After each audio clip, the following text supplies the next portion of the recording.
Matumaini yangu mtazamaji kwamba uko mzima buheri wa afya, ikiwa ni saa 12 na dakika 54, bado dakika 6 kabla ya saa 1 kamili saa za Afrika Mashariki. Mimi ni mtangazaji wako Paul Kirobi, mfasiri kwa lugha ya ishara anafahamika kama Catherine Simaleo. Usiku wa leo tumekuandalia taarifa kemkem, lakini kwanza kabisa wacha tupate yaliyomo.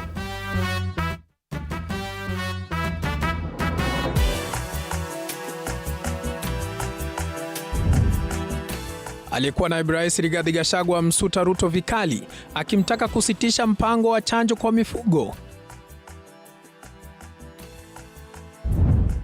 Baadhi ya vijana wanaosaka nafasi za ajira ughaibuni wakashifu mpango huo.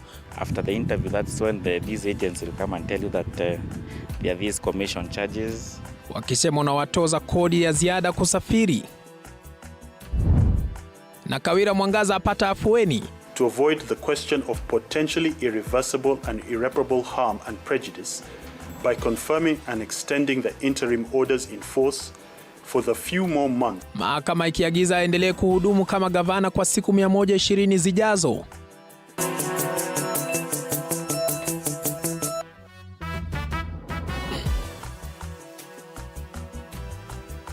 Mtazamaji unafuatilia matangazo kupitia mtandao wa X @TV47KE @PaulKirobi, tuandamane hadi tamati. Wizara ya Leba kwa ushirikiano na kampuni moja ya Qatar inalenga kuwapa Wakenya takriban 10,000 nafasi za ajira. Leo mamia ya Wakenya walijitokeza katika chuo cha ufundi cha Kabete kwa zoezi hilo linalotarajiwa kuendelea hadi siku ya Alhamisi. Haya yakijiri, baadhi ya waliohudhuria zoezi hilo walikashifu utaratibu wake kwa ubaguzi wa kijinsia na ada zinazotozwa baada ya kuteuliwa kupata ajira. Aidha, baadhi ya waliofuzu wameiomba serikali kuu na Wizara ya Leba kuweka ahadi yao na kuhakikisha hawatatozwa ada zaidi ili kufanikisha ndoto zao.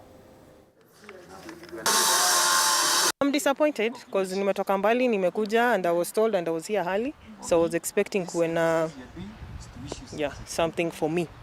So kufika kuambiwa it's just for men na unaambiwa kuna makazi gava inatafutia everyone, it's disappointing.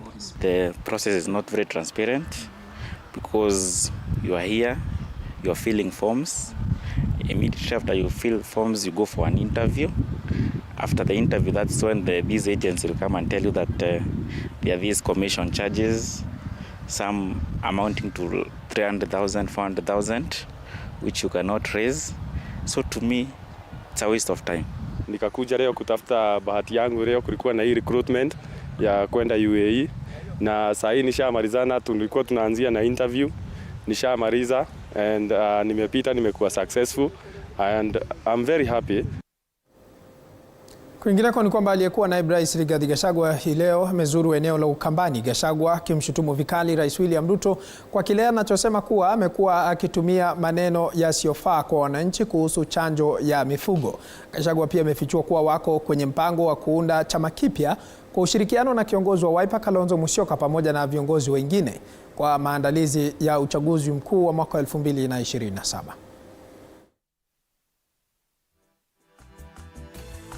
Si wamevura kichwa? Wamevura kichwa. Sasa hao walikuwa wanapanga Christmas. Wananunua mbuzi ya kwenda Christmas. Nyinyi kuna Christmas mmepanga. Sasa iko haja gani ya kwenda kutukana watu, kukosea watu heshima, kuwaobanisha, kuwapigia kelele? Tuheshimu wa Kenya. Na sisi ni watu wa kulipa madeni. Tulikuwa na ya Ruto, tumelipa. Sisi hatuna deni yake sasa. Si tumelipa? Si tumelipa yeye? Tulikuwa tunataka kulipa na installment, tumemlipa the first installment na ameleta madharau. Tumesema hiyo deni imekui. Sisi hatuna deni. Kwingineko ni kwamba Kawira Mwangaza ataendelea kutekeleza wajibu wake kama gavana wa Meru kwa siku 120 zaidi. Hii ni baada ya jaji wa mahakama kuu Bahati Mwamuye kutoa uamuzi ya kusitisha uamuzi wa seneti wa kuondolewa afisini. Mwangaza alikuwa amewasilisha ombi la kusitisha kutimuliwa kwake baada ya seneti kuthibitisha mashtaka yote matatu ya bunge la kaunti ya Meru dhidi yake.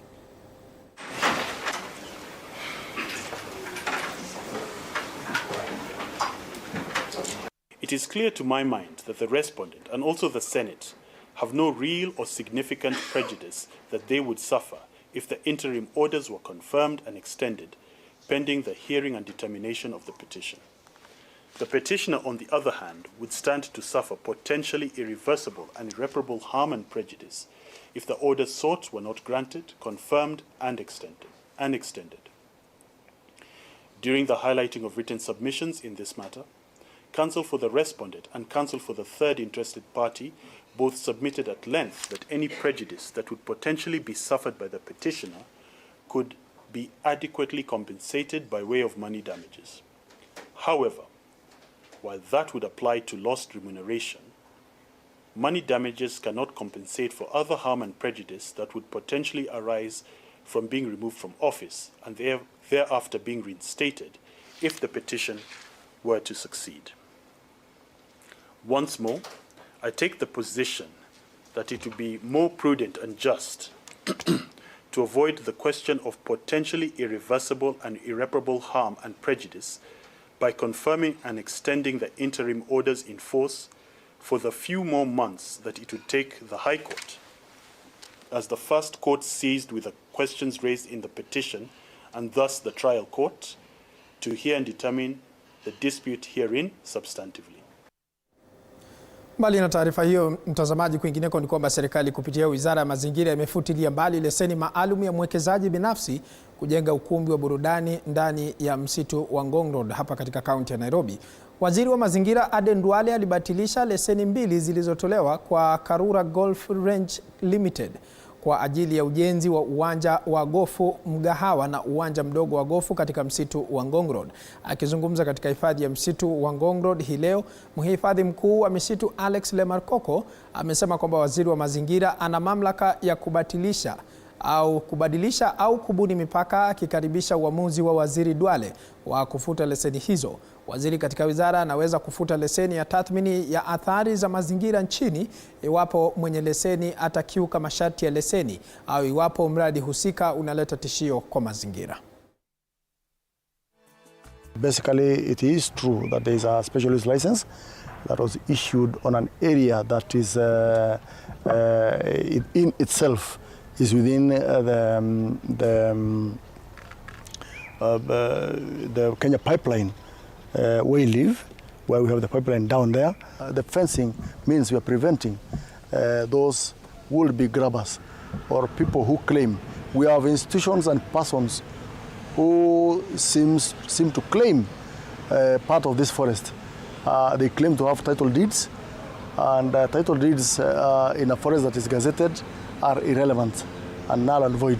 In fact, unless a forest has been, the boundaries have been altered by the cabinet secretary, who is empowered by the law, the forest cannot be degazetted on the basis that there's a title deed that has been issued. Kwingineko ni kwamba katika juhudi za kukabiliana na ongezeko la visa vya dhuluma za kijinsia na kukithiri kwa mauaji ya wanawake, Naibu Rais Kithure Kindiki ameongoza kikao cha mashauriano na wadau mbalimbali kuhusu utekelezaji wa uamuzi wa baraza la mawaziri wa kuundwa kwa jopo kazi litakaloshughulikia visa hivyo. Jopo kazi hilo linahitajika kupanga mbinu za kina za kushirikisha jamii, kubaini mapungufu katika utekelezaji wa sheria na kukabili vyanzo vya vitendo hivyo vya kikatili.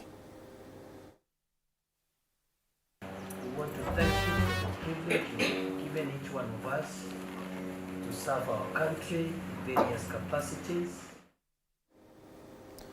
Mbali na taarifa hiyo, kwingineko ni kwamba kwa mara ya pili sherehe za jamii za walio wachache zimeadhimishwa nchini katika kaunti ya Nairobi.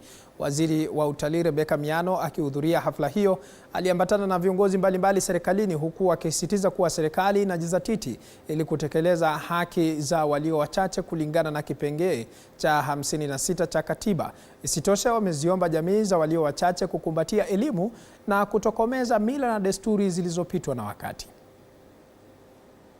Kwa viti waziri anapoenda safari yake, Mungu akubariki.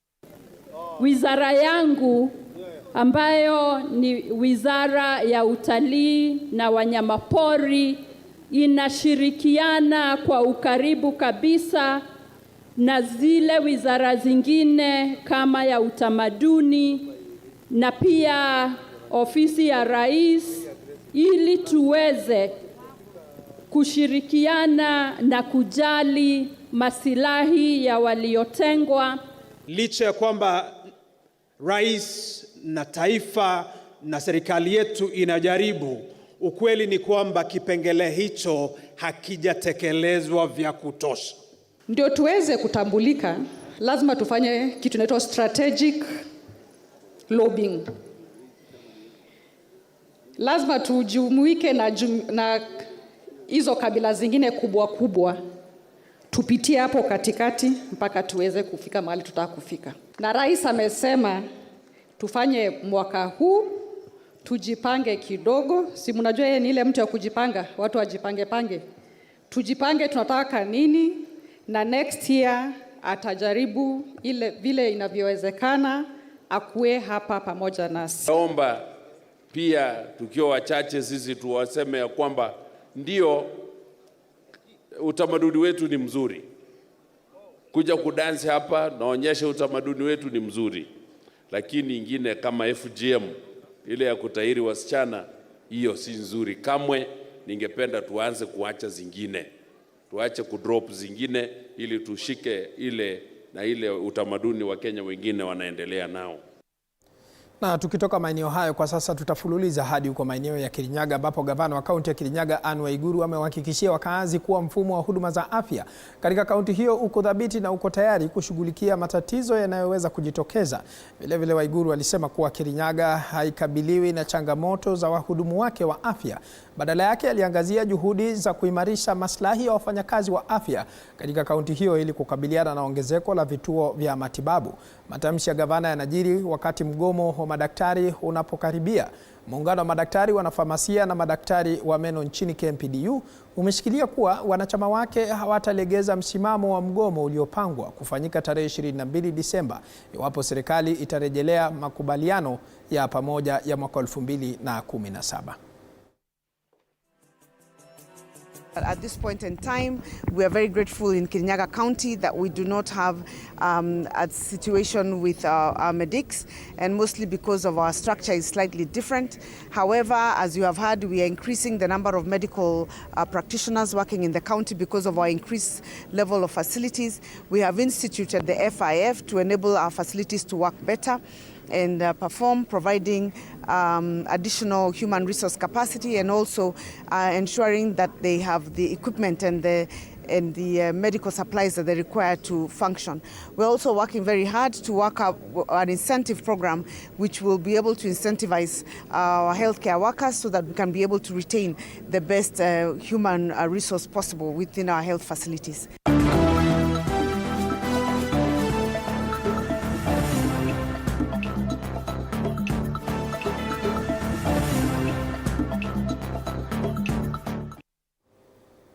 Tukiingia michezoni ni kwamba makala ya 4 ya Bingwa Fest ya mwaka huu yataandaliwa kuanzia kesho hadi siku ya Jumapili katika kaunti ya Uasin Gishu. Mashindano haya yamevutia zaidi ya wanariadha na watu kadhaa na wachezaji 3,000 ambao watashiriki kwenye michezo tofauti zikiwemo riadha, mchezo wa kikapu, kandanda na raga. Wanaume na wanawake hao watakuwa wakishindania zawadi ya shilingi milioni 17. Riadha itafanyika kesho katika chuo kikuu cha Moi Chepkoilel jijini Eldoret, huku fainali za michezo zingine zikiandaliwa katika klabu ya michezo ya Eldoret siku ya Jumapili. Makala ya kwanza, ya pili na ya tatu yalifanyika katika mkoa ya Magharibi, Nyanza na Mashariki mtawalia.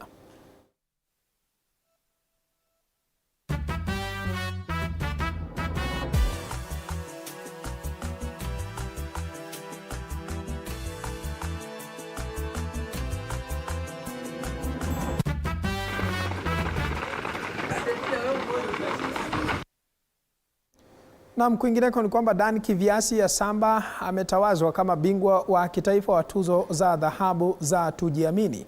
Mwanariadha huyu wa mbio za mita 100 na mita 200 ni afisa wa magereza na mwanachama wa klabu ya Utawala Star Prince iliyoko katika kaunti ya Nairobi. Asamba aliongoza Kenya kushinda medali ya dhahabu kwenye mashindano ya bara Afrika ya mwaka 2022 nchini Mauritius. Kwa sasa nyota huyu anajiandaa kwa msimu wa riadha wa mwaka 2025. Tuzo hizi za kampuni ya kamari ya SportPesa zilizinduliwa mapema mwaka huu na zaidi ya washindi 750 wa dhahabu, fedha na shaba wametuzwa katika mikoa 8 nchini.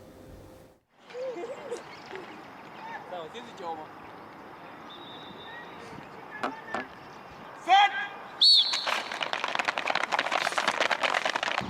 Sabila, change speed. Change. Sabila, change speed.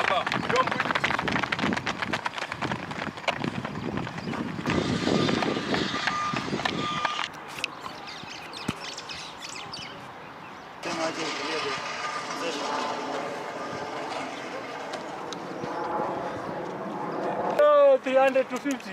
150. But control your breathing. Sabila, change speed.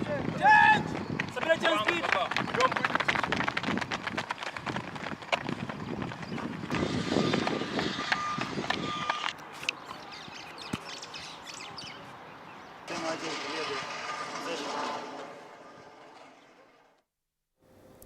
Naam, bila shaka baada ya taarifa hizo za michezo, mtazamaji, kufikia hapo mie nitakuwa na kunja jamvi kwenye taarifa za upeo wa TV47. Nichukue nafasi hii kukurusha hadi katika taasisi ya kubuni mitaala ya KICD, ambapo mjadala unaendelea kuhusiana na masomo ya msingi, au katika lugha ya King'enge wanasema basic education. Tuvuke moja kwa moja hadi huko tusikilize ni kipi ambacho kinaendelea.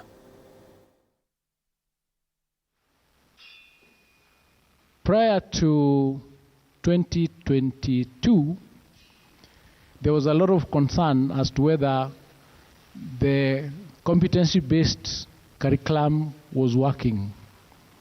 A number of stakeholders, including parents, had challenges understanding what it was all about or how it was being implemented, what their role was, what the outcomes were, and what they were required to do.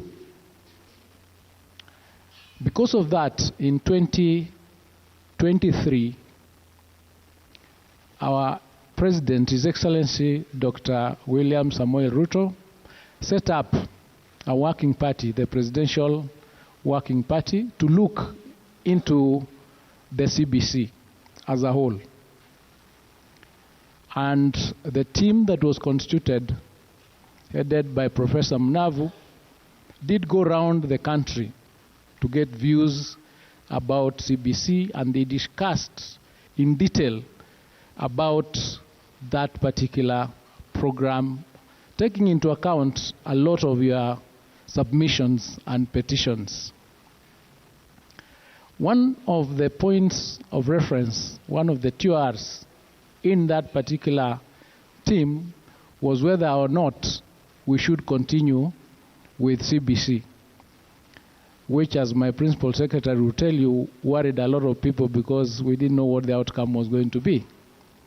But 83% of Kenyans did indicate that CBC was a good program and it should be continued, but with a few tweaks here and there to make it more efficient, to make it more acceptable.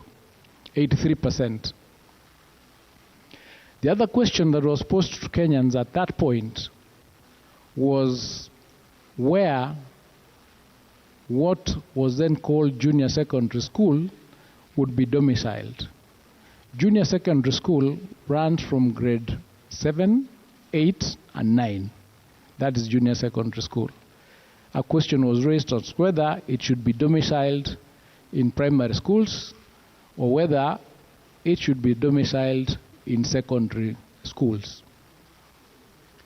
93% of Kenyans and participants indicated and submitted that it should be domiciled in primary schools.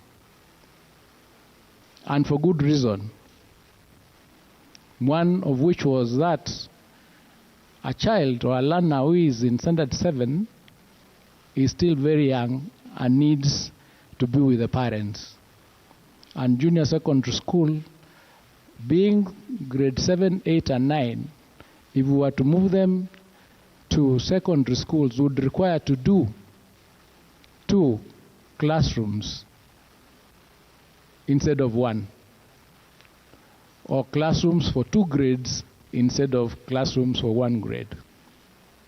So in terms of economic sense and age and psychosocial requirements, it became necessary, or it was clear, that junior secondary school should be domiciled in primary schools. And I think progressively we think, or the name has kept changing from junior secondary school to junior school, and then secondary school becomes senior school. Having reached that decision, it then required the government to come up with the infrastructure to ensure that the learners in grade 9 are properly taken care of. So an assessment then was done by the Ministry of Education, and it was established that for us to host grade 9 in junior secondary school, in primary school, we required 16,000 classrooms to be built in order to accommodate the learners. Consequently, ladies and gentlemen, the government availed resources through its development partners, and we have so far done 11,000, or we're in the process of doing 11,000 classrooms. 11 billion shillings was availed to do 11,000 classrooms. The government also availed 6.8 billion Kenya shillings to the national government CDF to also do 6,800 classrooms in conjunction with the Ministry of Education. The construction of these classrooms started in August this year, and so far we have done close to 75–80% of those classrooms, and we intend to complete doing those classrooms close to January. In fact, I think we've done 14,000 combined, the ministry and CDF. We've done a combined number of about 14,500. We have about 15 or 2,000 classrooms to go. Now, having said that, the classrooms were not the only thing that was required. We were also required to provide books, which are done by KICD, who are hosting us today. And all the books for grade 9 were done and completed, and distribution of these books started on the 23rd of October 2024, and distribution is ongoing. I think as we speak today, we are also at about 80% of distribution of those those books to schools. This is because the government provides books so that each child at a ratio of 1:1 per subject, so that parents are not disadvantaged or are not in any sort of anxiety with respect to the books. The third arm, or the third issue that needed to be dealt with, was the issue of teachers.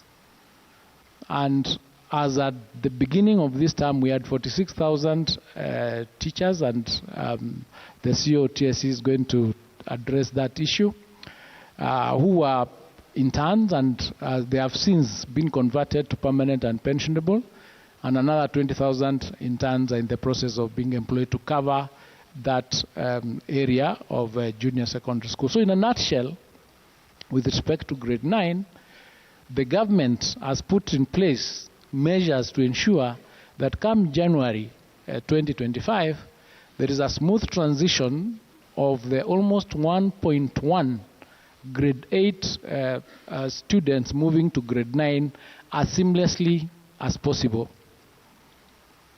However, as in any particular transition, there could be challenges here and there, and as a ministry, we put in place measures to ensure that where there are challenges, where we might find that there are issues to be dealt with, our teams in the fields are already well prepared to handle those challenges. So in a nutshell, ladies and gentlemen, with respect to the CBC, or the competency-based curriculum, we have done what as a government needs to be done to ensure that our learners are in school and they are not disadvantaged in any way. And that's why we thought we'd meet here today, have a discussion and answer any questions or any concerns that you might have, so that together we will be able to ensure that our learners are not disadvantaged in any way come January 2025. In fact, in discussions with the National Treasury, we've agreed that the capitation for junior school, if possible, should be done before the opening of the schools on the 6th of January 2025. This is going to be able to ensure that the transition is made even that much more efficient than before. Our ministry has given instructions to all the head teachers on what portion of the capitation they are supposed to use to do the desks for these classrooms that are being done. In fact, as they are doing the classrooms, the desks are also being procured so that there is smooth transition, and when they go, they do not just get a classroom, they also get the desks for learning. So ladies and gentlemen, with respect to CBC, it is our position as a ministry that we are quite prepared to handle the transition, and we are quite prepared to handle any challenge that will come with respect to that transition come January 2025.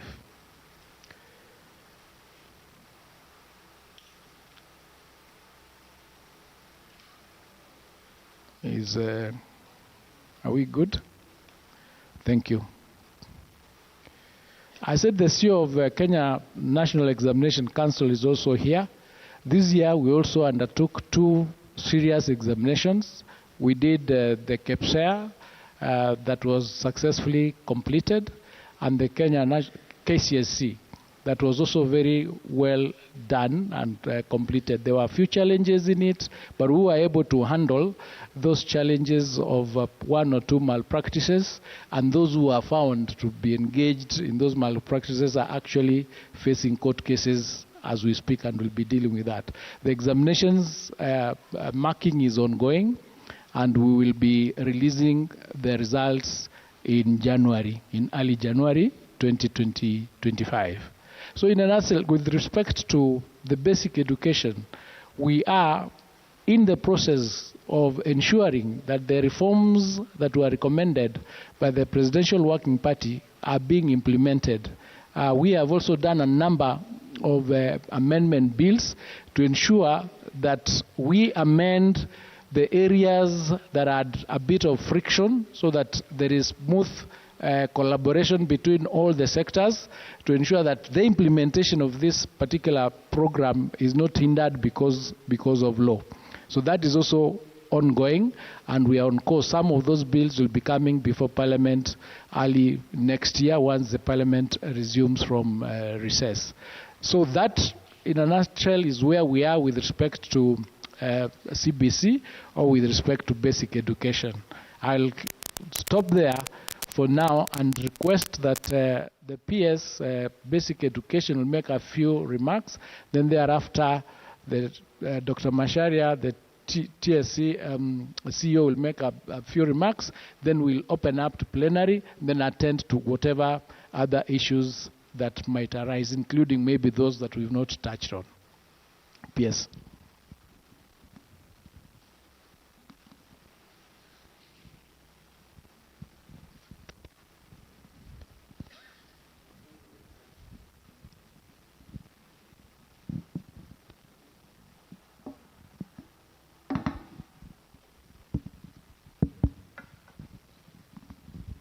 Thank you very much, CS. Good evening. And thank you very much for all of us for finding time to be with us this evening. I think the CS has captured the essence of why we are here and the critical aspects of the things that has brought us here. The only thing I'll just do a quick recap of that journey that has brought us up to this point, where we have come from, where we are, and slightly looking at what we need to do as we go into the future. And as already mentioned, our first critical education reform post-independence came in 1985 when we transited to 844. And as a way in which, as a country at that time, we said we needed more practical-oriented education. And in the first few years, as at 1992, there was a first review for us to look at it. It came to our attention as Kenyans that there was overload on what we were learning and what we were giving our children. And therefore, we thought that there was need for us to relook at ourselves, and that is why we had a small review in 1992 on our education system. In 2009, again, Kenyans thought that we needed to reflect, and we did a summative evaluation of the 844 system, because we thought there was something that we needed to still improve, and therefore the journey continued. And as we are all aware, we gave ourselves a new constitution in 2010. And when we gave ourselves a constitution in 2010, post the constitution, we thought we needed to align so many things into the new constitution. And education was one of those aspects that needed alignment into the new constitution. And as we are all aware, then our minister then of education appointed two committees. One was led by Professor Some that looked at higher education and science and technology, and another committee was led by Professor Odhiambo, who looked at basic education. And that is where the critical journey that we are going through today critically started. Because Professor Odhiambo did and went around the country, and Kenyans then recommended that we totally needed to change our education system. And that is where we started this journey that we are in today. Because from there, among the things that Professor Odhiambo recommended was that we needed more to look not so much into how much knowledge we have accumulated and how much we can reproduce, but what we can do with the knowledge that we have acquired, and therefore looking at competencies and skills. And the concept of competence-based education came, and therefore the competence-based curriculum. And the whole structure that we are looking at today, the 2 years in preschool, the 6 years in primary school, 3 years in junior school, 3 years in senior school, and a minimum of 3 years in tertiary education came in as a recommendation from Professor Odhiambo. In 2014, 2015, 2016, then the implementation of some of those recommendations became critical. And in 2015 is when we started, and some of us who are here, including Zamburi, including Jegere, and quite a number of people who are at KICD, started a journey of doing a needs assessment. A needs assessment was done in 2014, 2015. In 2016, we had our first national conference that informed our way forward. And as already mentioned by CS, in 2017 now the critical journey started. And our first pilot was done in 2017. And out of the lessons learned from the first pilot that we did in 2017, in 2018 we did a national pilot. I'm giving this journey so that we can appreciate that CBC didn't just happen, that there was quite a thought process that was put into it. So in 2017, 2018, we did our final pilot, which was a national pilot. And in 2019 is when we did a rollout at grade 3. And it is the same year that we did our first national summative assessment through the Kenya Early Years Assessment at grade 3, because we wanted to appreciate the results that we had already given ourselves through the pilot, and what we were thinking about it now that we were rolling out. And as we are aware, thereafter we have done quite a number of school-based assessment, up to what the CS said in 2022, we did our first Kenya primary school education assessment, which was a summative assessment. And this summative assessment accounted for 40% of the assessment score for our primary school. 60% were done by our teachers in the school-based assessment. And one good thing that Njegere will tell us later is that when an analysis was done between the school-based assessment and the summative assessment, there was very close correlation between the two, meaning that our teachers were quite objective in the school-based assessment in our assessing our children. The CS has already talked about the anxiety that was there in 2022. We were doing the first CAPSEA. We needed to transit our children to junior school. There was a lot of questions as to whether our children were going to a secondary school, were they going or remaining in primary school. And that is why, as the CS said, the first thing that our president did upon swearing in on the 13th of September is that on the 29th of September, he created the Presidential Working Party on Education Reform so that we could be able to address the anxieties of Kenyans. On 3rd of August, the report was delivered to the President, and he directed the minister then to implement it immediately. And the implementation immediately from October, November, upon receiving that report, then started. And that is how we ended up now having our junior school in our primary schools. And thereafter, they did recommendation which the CEO will be telling us about rationalization and the issues that we needed to do immediately so that we could be able to implement and meet the expectations of Kenyans. So once again, I don't want to say so much, but what I want to say is that in that same 2022, we quickly again did guidelines on how we shall be able to deliver to our children in junior school. So once again, CS, I don't want to say so much, is about what do we do going forward. You have talked about in what happens in 2024.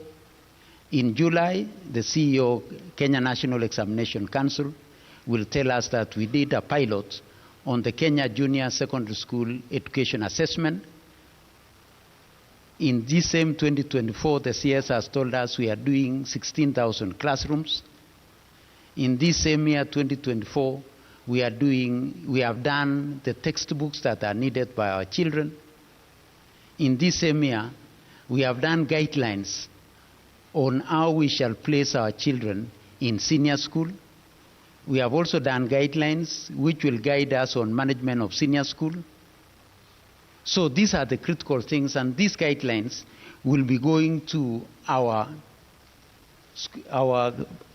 stakeholders who are the teachers and all of us in January so that we can validate these particular guidelines. So what happens in 2025? Because that is another very critical year for all of us. In 2025, as already mentioned, that is the year when we shall have had a full cycle of early years, that is ECD, the 2 years. We shall have done a full cycle of our primary school for 6 years, and we shall have done a full cycle of our junior school. It is the year that we shall be doing an assessment of the first 9 years. It is a year that our children will be making choices into the pathways that they want to go into.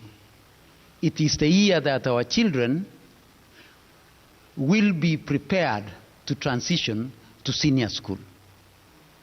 And it is also the same year that we shall be preparing our senior schools to receive our children to senior school.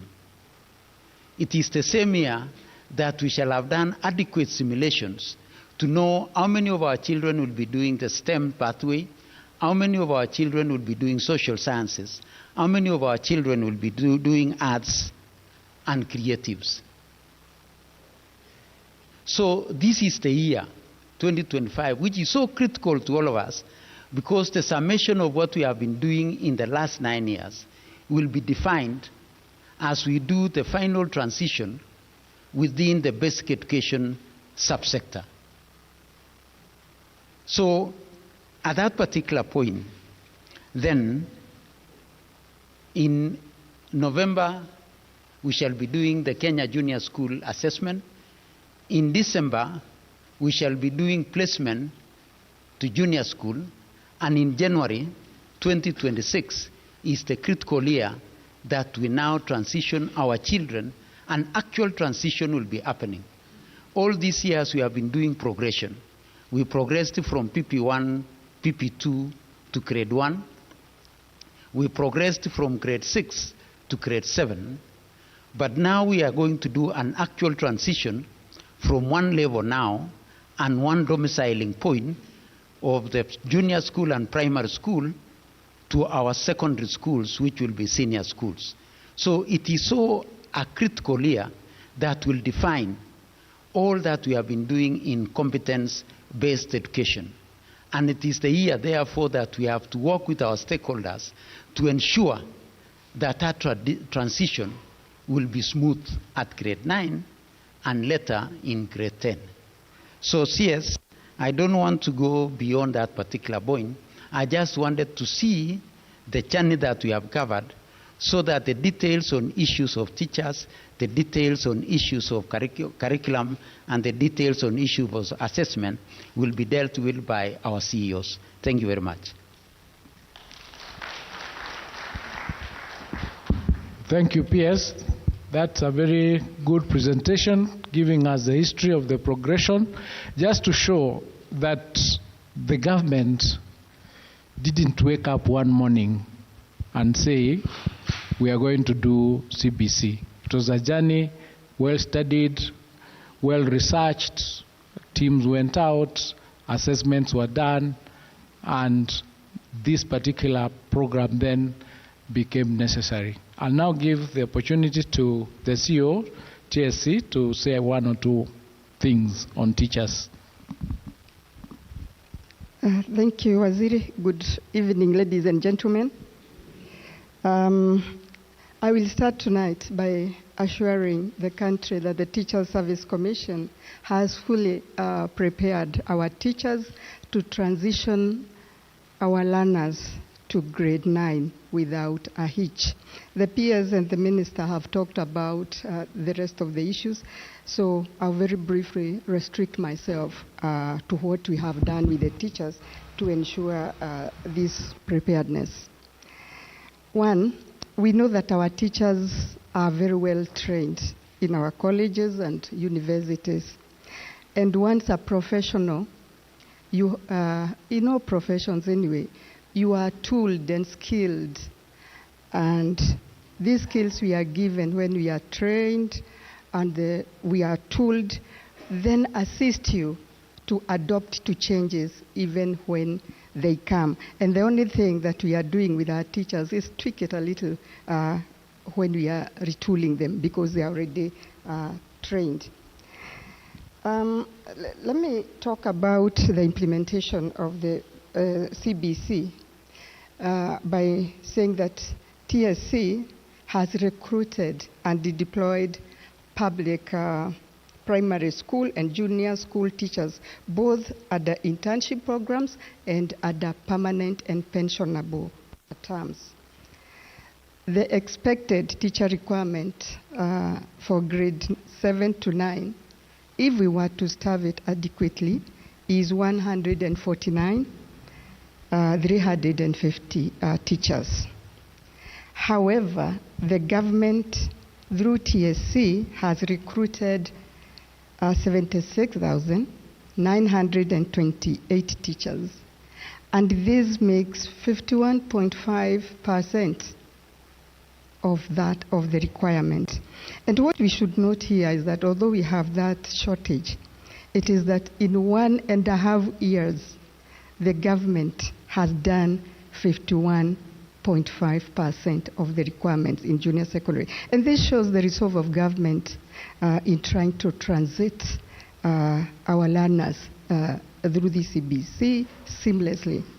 And therefore, the projected teacher shortage is estimated to be 72,422, which is 48.5%. So you can see we have done more than what we are missing. And if the government has done this in 1.5 years, then you can see that the government will be working very hard with the TSC at the forefront to ensure that the 48.5% is achieved in the shortest time possible. Now, the government has also provided funds to recruit and convert 46,000 teacher interns in primary, junior, and secondary school teachers to permanent and pensionable terms. And these teachers, of course, now, starting this January, will now transit to PNP and not the interns as they were before. Out of the 46,000 teacher interns, 39,550 teachers were recruited specifically for junior school and have now been turned into P&P. To further bridge this shortage at junior school, the TSC looked at the qualified primary school teachers, because we have qualified primary school teachers who went back to college after their P1 course. They have all the requisite requirements. 8,378 qualified primary school teachers have now been deployed to junior secondary to try and bridge this gap. The government went further and allocated TSC 4.8 billion to engage 20,000 additional intern teachers whom we have now recruited. We have given them letters, we have issued them letters, and will be in schools in January as we open our schools. So you can see that the total number of teachers now recruited and deployed to handle junior secondary is 76,928. And that's quite a substantive number in only 1.5 years. So this is aimed at responding to these needs in the junior secondary. So after recruiting, the other thing that the TSC or the government has done through TSC is retooling of teachers. As I have explained, our teachers are very well trained and they are tooled and skilled. In fact, in the past you saw, even during the COVID epidemic or when we have had a few challenges here and there, our teachers adapt to change because they are very well trained. However, the government felt this is a new reform. And so TSC was given money to retool these teachers in curriculum-based, competence-based curriculum and competency-based assessment. I think we have the CEO, Nick, he can talk about that. And so we have been retooling our teachers on these two since 2019. On a regular basis. And just to give you a summary of this, about retooling our teachers in the new CBC and the CBA, between April 2019 to September 2021, we had trained a total of 292 teachers, just to ensure that we have this seamless transition as we adopted the CBC.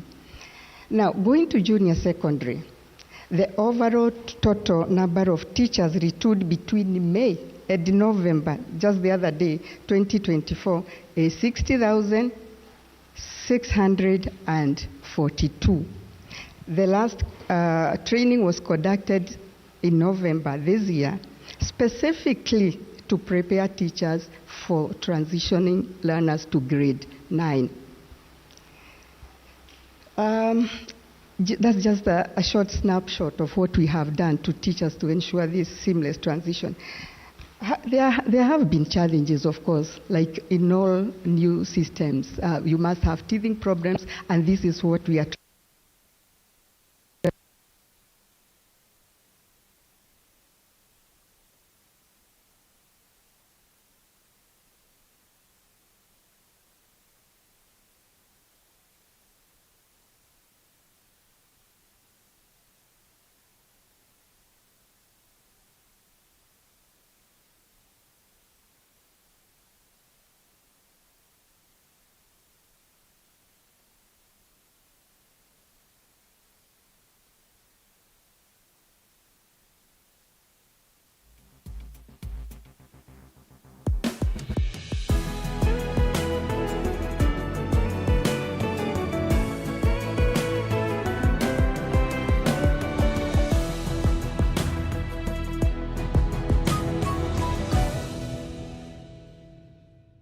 vision. And I'm saying this knowing too well that no technology can actually replace a teacher in class. However, we are a developing country. So we have come up with live streaming of lessons where we have a satellite school, a principal school, and then a satellite schools, so that we have one principal school that can teach, or the lessons are live streamed in like 5 or 4 other schools, just to try and make sure that learners do not stay without a teacher.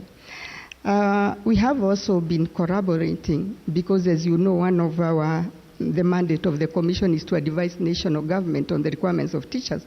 We have been working very, very closely with the Ministry of Education and universities to train teachers in the new learning areas, so that as we progress, we get teachers in these new learning areas.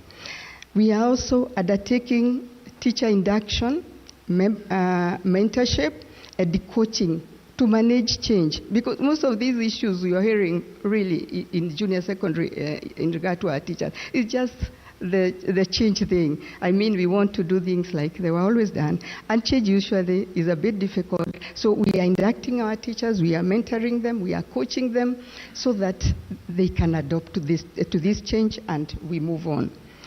We are also, lastly, this current recruitment of the 20,000 intern teachers that we have just concluded, and these teachers you report in January, what we have done is prioritize the recruitment of science teachers, because, as you know, there have been comments here and there that we have been recruiting only arts teachers. So this recruitment prioritized the recruitment of science teachers, so that these children can have a wide array, and not only science teachers, but also technical subjects, so that they have a wide array of the new learning areas. And so, in a nutshell, that is what we have done, and we are working very hard to ensure that we get there and that these learners are transited seamlessly. Thank you. Thank you, Daktari. Thank you very much. It's therefore clear to me that even at TSC, everything possible is being done to ensure that we have enough teachers. Where we do not have the right number, we are retooling them. We are training them. We are ensuring that there is a right number to ensure that the grade 9, as a transition, there will be somebody teaching them, that they are not going to be in school without teachers. The government is doing everything possible, including putting in lots of money to ensure that 51% of teachers are employed within 1.5 years, the highest number that has ever been employed in this country within that specific period. And in fact, I realized that the effect of that was that in 2023, 2022, 2023, because of that employment, the application for the education program in our universities rose tremendously. I think 33% of all the students that were admitted to universities in 2023-2024 financial year, academic year, were in education. So it shows that there is something that is happening in that sector. We have a few more minutes before plenary. Let me give Dr. Njengere, the KICD CEO, a chance to say a word or two, and then KICD, then we move to plenary so that we can deal with the burning issues. Briefly. Okay, thank you very much, CS. I think for me from NEC, I'll speak to the critical milestones that we have navigated. As the PS explained, when the rollout of the CBC started in 2017, that is during the pilot, NEC received a basic education curriculum framework, and in 2018, NEC came up with a competency-based assessment framework. And maybe what we need to state is that this is the first time in this country, CS, and stakeholders, that any change in our basic education was preceded by a framework. In the 844 and in the previous system we had, we didn't have a framework. So in this case, KICD had a basic education curriculum framework, and NEC used that framework to develop the assessment framework. Then come 2018, as KICD was concluding the national pilot, NEC also did its own pilot. So the grade 3 monitoring learner progression was preceded by a pilot. And I think this is also the first time in this country that assessments were preceded by a pilot. And every other subsequent assessment, whether it is KIPSEA or the Kenya Junior that we are waiting to do next year, as the PS said, they were based on a pilot. Now there is something that the PS said about the validity and reliability of the school-based assessments. And Bwana Nzioka is here. What I want to disabuse, and which speaks to, I don't know what we need to do as a country, believing in ourselves and bridging the trust deficit that I don't know where it came from. We seem to have an issue in trusting teachers as professionals.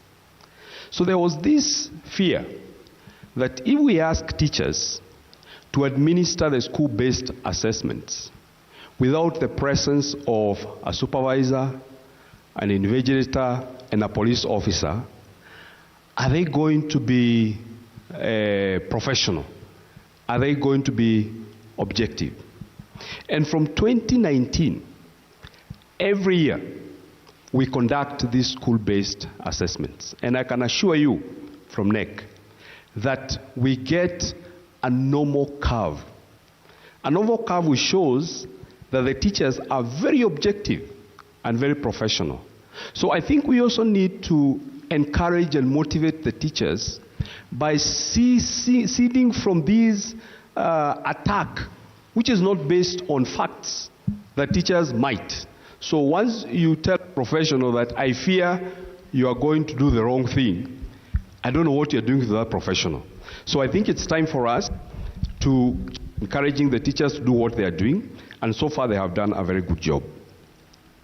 The next issue is about what PS mentioned, about the junior school assessment, which will be done next year for the summative. But so far, the children who are in grade 8 and moving to grade 9 next month, they have already done their SBS in grade 7 and grade 8, which means that the assessment they'll be sitting for in grade 9, end of grade 9 next year, is not going to have the same stakes that KCPE used to have, because KCPE, the final assessment used to account for 100% of your marks. But this time round, they have already done their their SBA in grade 7. They have done their SBA in grade 8. So actually we can almost start to see what these children are likely, how they are likely to perform, even as they wait to sit for their summative assessments. And as the PS said, we also have a questionnaire that we are going to be administering, because we've also been reducing the opportunities for these children based on purely achievement tests. So we also want to explore both their interests and their other personal attributes that will speak to the kind of track and pathway that they will pursue in senior school. And we've been having a meeting with the junior school teachers in Naivasha. So we are orienting them on how those all those assessments will be done, the questionnaires, and I'm sure next year by around March, as the PS promised, we are going to have a very seamless process of how that transition is going to happen. Thank you. Thank you, Dr. Professor, one or two. Thank you very much, our Cabinet Secretary and all our delegates, protocol observed. Good evening. I want to welcome all of us to the Institute. You can see we have just a brand new auditorium. You're the first people to sit on it. Karibuni sana. CS, thank you very much for organizing this so that we can speak to competency-based education. And allow me to reiterate the first point, that we are implementing competency-based education where competency-based curriculum is just one of the pillars. The other pillars are competency-based pedagogy, which Dr. Nancy Macharia has eloquently talked about. We have competency-based assessment, that's where Dr. Njegere comes in, and we have competency-based infrastructure, where the ministry comes in. But we acknowledge that the root is the curriculum. So without repeating, I want to just outline a few issues that I have seen recently as questions about competency-based education. And the first thing, CS, is to let Kenyans know that there's a philosophy, a global philosophy, well-researched, well corrected out of practice, that underpins competency-based education. And without time to elaborate, allow me to say this is a pragmatist philosophy, and it speaks to 5 issues. One is interest. The fact that a curriculum should be flexible enough to allow learners to pursue their areas of potential and interest. 2 is to infuse as much practicality as possible in our learning. Thirdly is to reiterate the question of values, which I know members of the faith-based society here will confirm we have talked about from inception. And finally, to ask the question of what is the utility of an education we are offering our learners, to them as individuals and also to the country. The second thing to reiterate, colleagues, is that the structure that informs competency-based education at basic level is also well grounded in cognitive developmental psychology. That's why we have 2 years to offer children an opportunity to interact at pre-primary school level, 6 years to give them an opportunity to socialize, especially on the areas of literacy, numeracy, and language.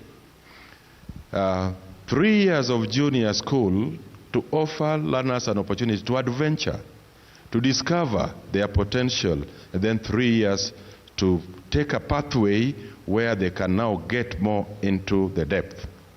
And CS, allow me to reiterate to Kenyans that at the time we were reforming the curriculum, it was discovered that we were the only country in the East African region that were keeping children in primary school for 8 years.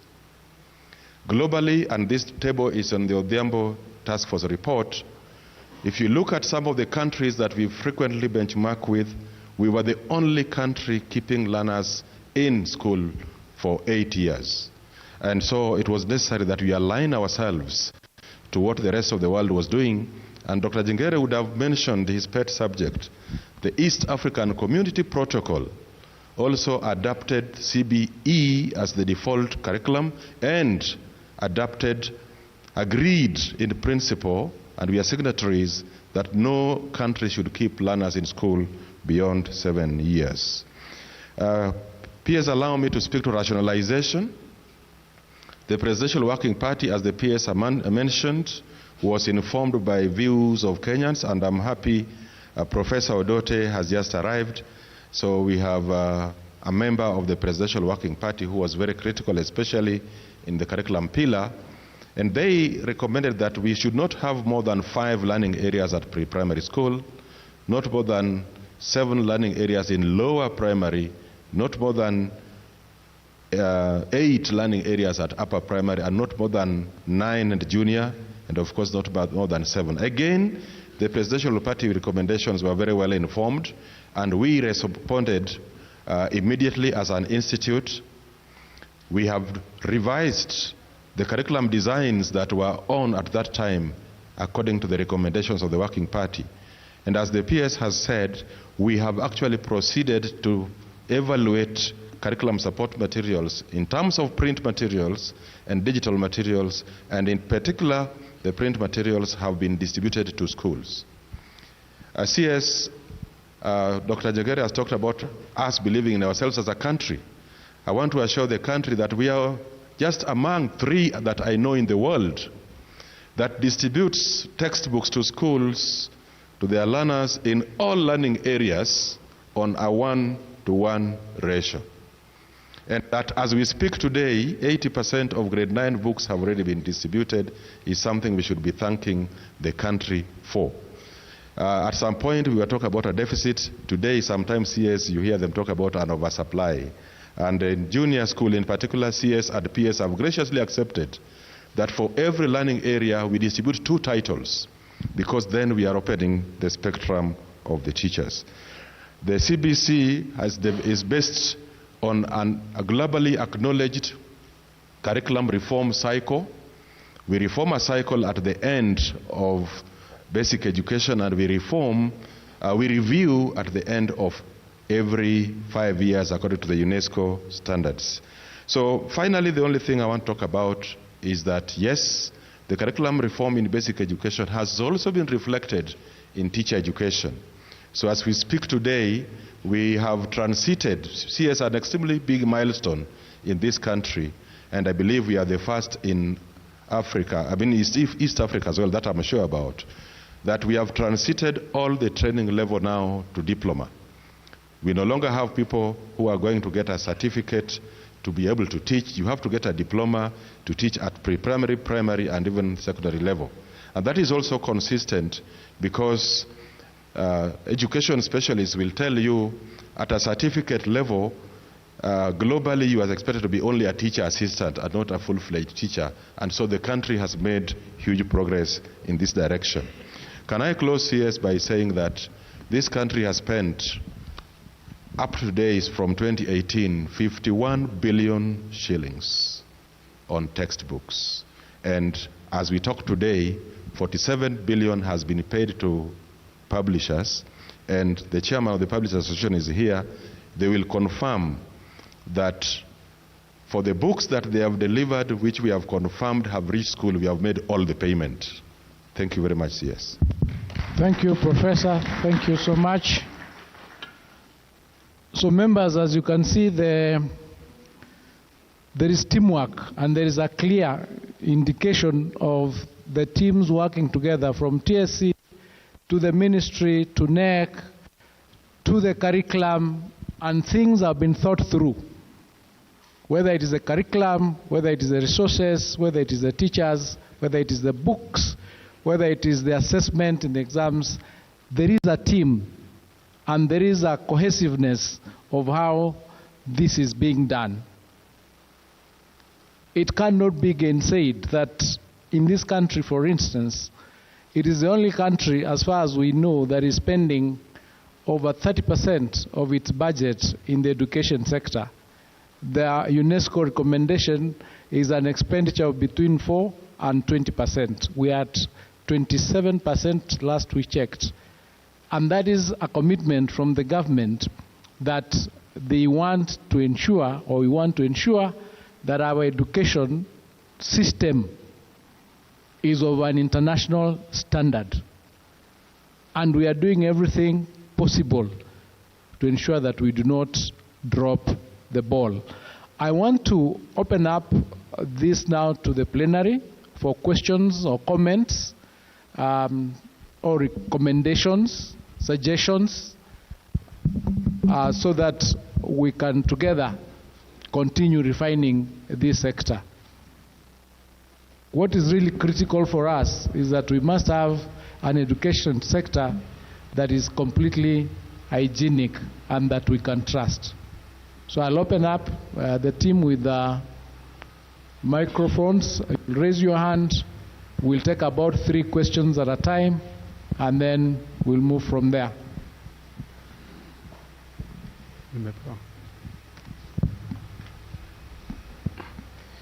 Mheshimiwa Waziri, thank you for your presentation, the PS and CEO of TSC. I wanted to start by throwing some few stones, but I've disarmed, because I had issues with the books and also with it, but on teachers you have done quite well. That one is actually something that is obvious. It is there to be seen by every Kenyan.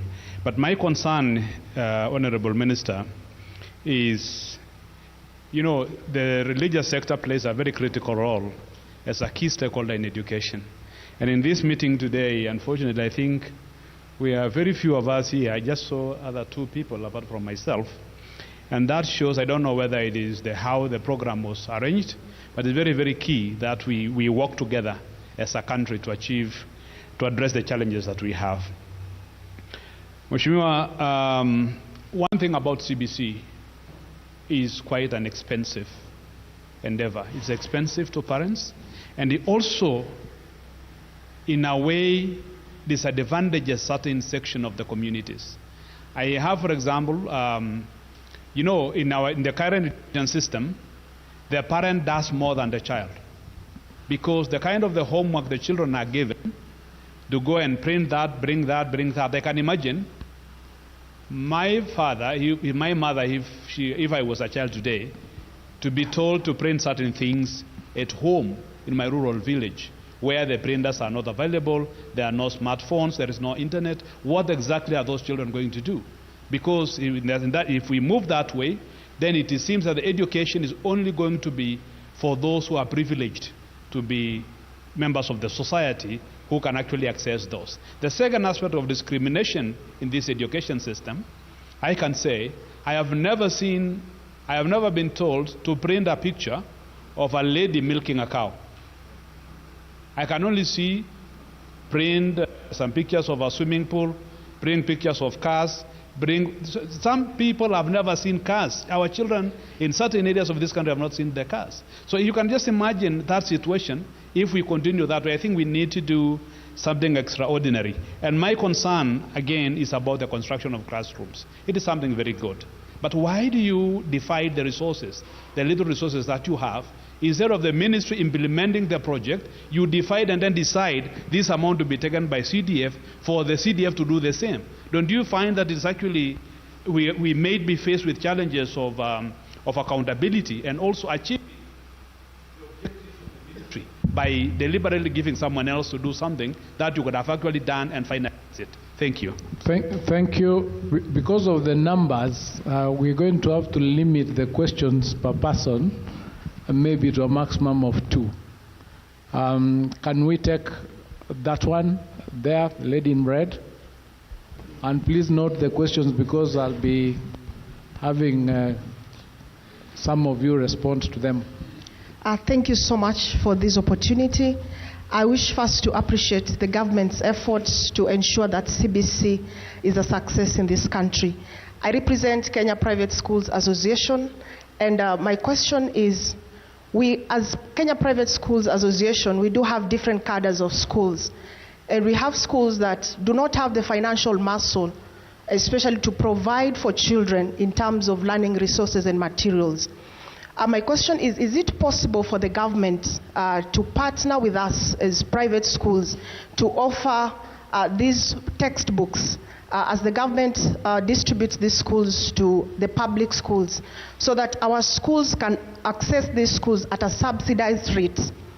The second question is, we have some of our schools that are ready to offer the 3 pathways, that is at senior school. And in some cases, we may be strained in terms of resources. For example, a pathway like arts and sports. Can we also have a modality that we can work together with the government to be able to access their resources? Thank you. Thank you. The last one up there. Thank you. Thank you very much, CS. I come from civil society, and our biggest concern about the implementation of CBC is in dropout rates. CS, the previous program, which was the 844, at least the first major transition was being experienced when the child was 14 years. That is when they were going to secondary school. Right now, we are looking at 12-year-olds that want to transition to junior secondary school, and there is a different level of things. There is a whole set of uniform, CS. There is a whole set of school fees. I am aware that for you to access a junior secondary school in Nairobi, you have to pay 10,000 shillings or 15,000 shillings. That is fact from the ground. We cannot have 12-year-olds as dropouts in this country. We want an assurance from you tonight that transiting to junior school is cost-free. When CBC was being introduced, the civil society supported CBC on account of its acclamation that the transition is going to be free, including free from the examination issues where children were being ranked according to their grades.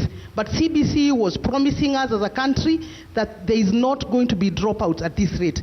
If you look at the structure of CBC, 2 years at preschool, still there is an inconvenience. Transitioning from nursery school in this country to grade 1, there is a hiccup there. So we lose about 20% of those children. Some of them don't know where to go. Then after 6 years again, CS, we are looking at another transition. And later, at another 3 years, we will still be looking at another transition. So I think for us as civil society, the biggest thing for us is about policy guidance. What is the ministry saying about this transition? Is it cost-free, as we had been promised as before? And I think the other issue today is about accountability on capitation. I want to confess that the government is doing very well on the construction of classes. I live near a primary school, and I've already witnessed actually 8 classes are coming up. That is very good. And the account we have had from Dr. Nancy and the issues about NEC, really good progress coming up there. How about capitation? When we hear that junior school, the capitation is going to be 15,000, only to confirm from the heads of schools that they receive 4,000 Kenya shillings, I think there is an accountability issue about capitation. Because what does it mean when government does not give the right capitation? It means levies. The world over, there is no big barrier to education than levies. So I think those are my 2 issues, CS. Thank you. Thank you. Thank you, Janet. We will start with the first question. The gentleman wanted to throw some stones, but he didn't find them. That's very good. Let's ask that the PS, you can take those questions, and then Dr. Njengele will deal with the issues relating to the cost, but you deal with that one first for the first. Thank you very much. Question. I want to thank the chair for the areas that he has raised. I want to assure you that on invitations, we invited the whole cross-section of our colleagues in the religious sector, including the Interreligious Council. So maybe they are still on their way, but we did invite all of us, because we know the role that the religious community is doing in our schools, as sponsors, as spiritual guides, as people who support us. mainly on the mental stages. I remember when we were in the formative stage of CBC, you did so much work on value-based education and why we needed to have value-based education. I would request Prof at some point to talk about parental empowerment and engagement. Because what we are really doing is that we would want to have all of us participate in the growth of our children. And that's why when we request that you work with your child through some of the homework that we do give, then we are doing that so that you can have a closer relationship. You have a closer engagement with a child. But on issues of the type of homework that we gave, what we ask to be printed, what I would ask Professor Ongondo to engage on that one.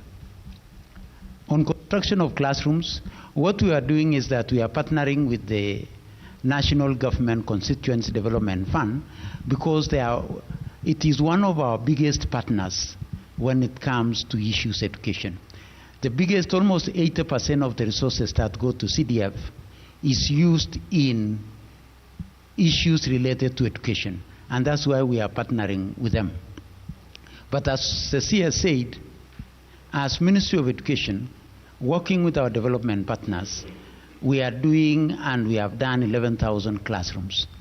Our colleagues, the MPs, are doing 6,800.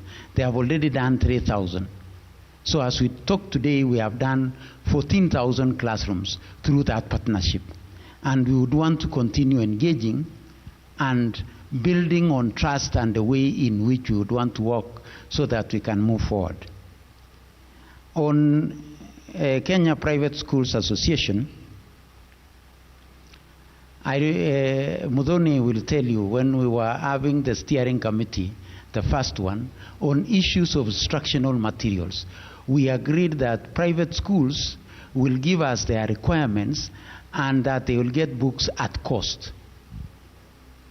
We are still there as government. If you give us your numbers, we work with ourselves, we shall make sure that you will get books at the same cost that we give to our public schools, because all these are our children. Let's work together and we shall ensure that the books that is produced will be paid for through a framework, and the children in private schools will get it at the same cost that we are giving to our children in public schools. That still stands, and that commitment by government is still there. The last one is on what Mudhoni has said on issues of dropout and progression. And it is good Bwana Nzioka is here, who is the chair of the Kenya Primary School Aids Association.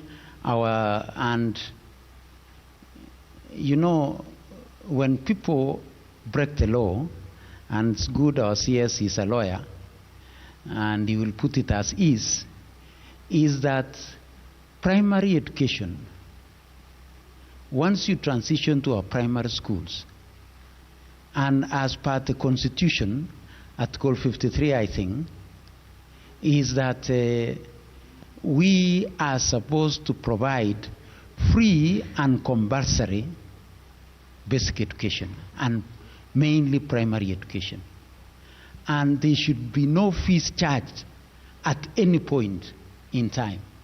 Even when we were transitioning the first group of CAPSEA from grade 6 to grade 7, we said children should use the uniforms that they did have in their primary schools. It is still our stand, and it is still commitment of government, that even if we change uniforms, we should give time to parents to transition to the new uniform at the time that they were to buy new uniforms. It should not be that you transition, and even if you bought uniform when you are at grade 6, that when you go to grade 7 you buy new ones. It should be said that there is transition time, but there should not be any fees. And I am sure CS will still emphasize on this particular issue. It is cost-free. Every progression until that time when now we move from junior school to secondary school, then there will be certain fees that have been agreed on as by claim memoria report by that time. Until that changes, that is the situation. On capitation, we are working very closely with our colleagues at the Treasury. We know that the fiscal space that is there, the challenges that we are facing, but we commit ourselves to our schools that capitation at 22,224 should be that. At 15,043, that is what we should transmit to our junior school. At 1,420 is what we should give, because that is a commitment that we have made to our children, and it is our responsibility to ensure that is done. Let me request Professor Ngondo before Njegere comes in. Thank you very much, PS, and thank you for that question. Let me start by saying that the Kenya Institute of Curriculum Development has developed a book on parental empowerment and engagement, and I'll give you a copy after this in English and translate. There are three critical people in any learning endeavor. There's the child themselves, there's the teacher, and there's the parent. And the PS gave us a journey on how we ended up at CBE. If you were to look at the previous commission, starting with even others before McKay, like Gachathi and Kamunge, most emphasized in the Douglas Odhiambo Commission, one of the serious gaps in our education was the lack of serious engagement between the parent and their children's learning. The curriculum is arranged in such a way that a parent is encouraged to show as much interest as possible in the learning of their children. The assignments that are prescribed in the curriculum designs and even in the textbooks are not anything that any ordinary parent cannot speak to and cannot provide. For example, we shall ask your child that with the help of their parent, can you draw a family tree? That is an assignment that speaks to the parent. Some parents say they don't know. You say, look, with the help of your parent or guardian, walk through the kitchen or the sitting space and identify items that can potentially cause harm. That can only be done in the home and the parent. But most critically, we want you to have sufficient interest to go to school and raise a concern with the teachers if an unreasonable assignment is given. For example, we have no place in the curriculum designs that will ask a parent to print anything or even to take pictures. We have what are called suggested learning experiences, which are diverse, so that learners from any corner of the country can participate in any other activity that will contribute to the realization of the expected learning outcome. So mzee mwenzangu, tembea shuleni, next time mtu amekuambia print ngamia and you live in Homa Bay where we don't have them, say, mwalimu, I don't think this is very reasonable. Parents don't do that. They come out to complain to the teachers. We are encouraging you to go and show interest in what the children are doing. Asante sana. Thank you. Doctor, you have something to add?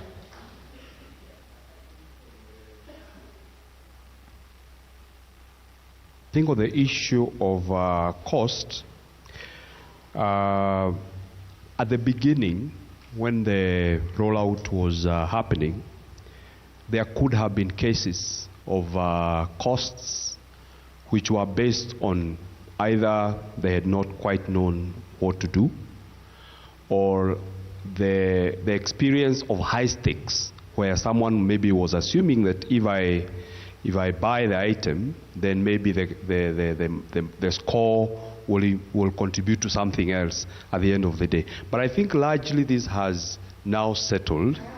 And I'll also ask Anne, I think Anne Gatia, yes, she will speak to what we are doing with assessments to make sure that we provide options, so that if we give a task and we think that maybe it could create a challenge of the cost, we give options so that the learning outcome will still be the same, but the materials that they use do not make that experience expensive. I also want to speak to the question of transition, Muthoni. I think largely we could say if there are pockets of children still dropping out, it is not at the same scope as used to happen with this other system. Because you would see, for example, when we administer KCPE, you would have administered to about 1-point-something million children. But by the time they sit KCSE, they have gone down to 800,000. Now, when you look at the numbers, the population that start for KIPSEA, which is now in grade 8, the population was 1.2-something million, and the population in grade 8 is still 1.2-something. So the numbers that have dropped out, yes, could be there, but it's not as large as used to happen with the other system. So, CS, if you allow, I would ask Anne to just speak to that issue. Quickly, Anne.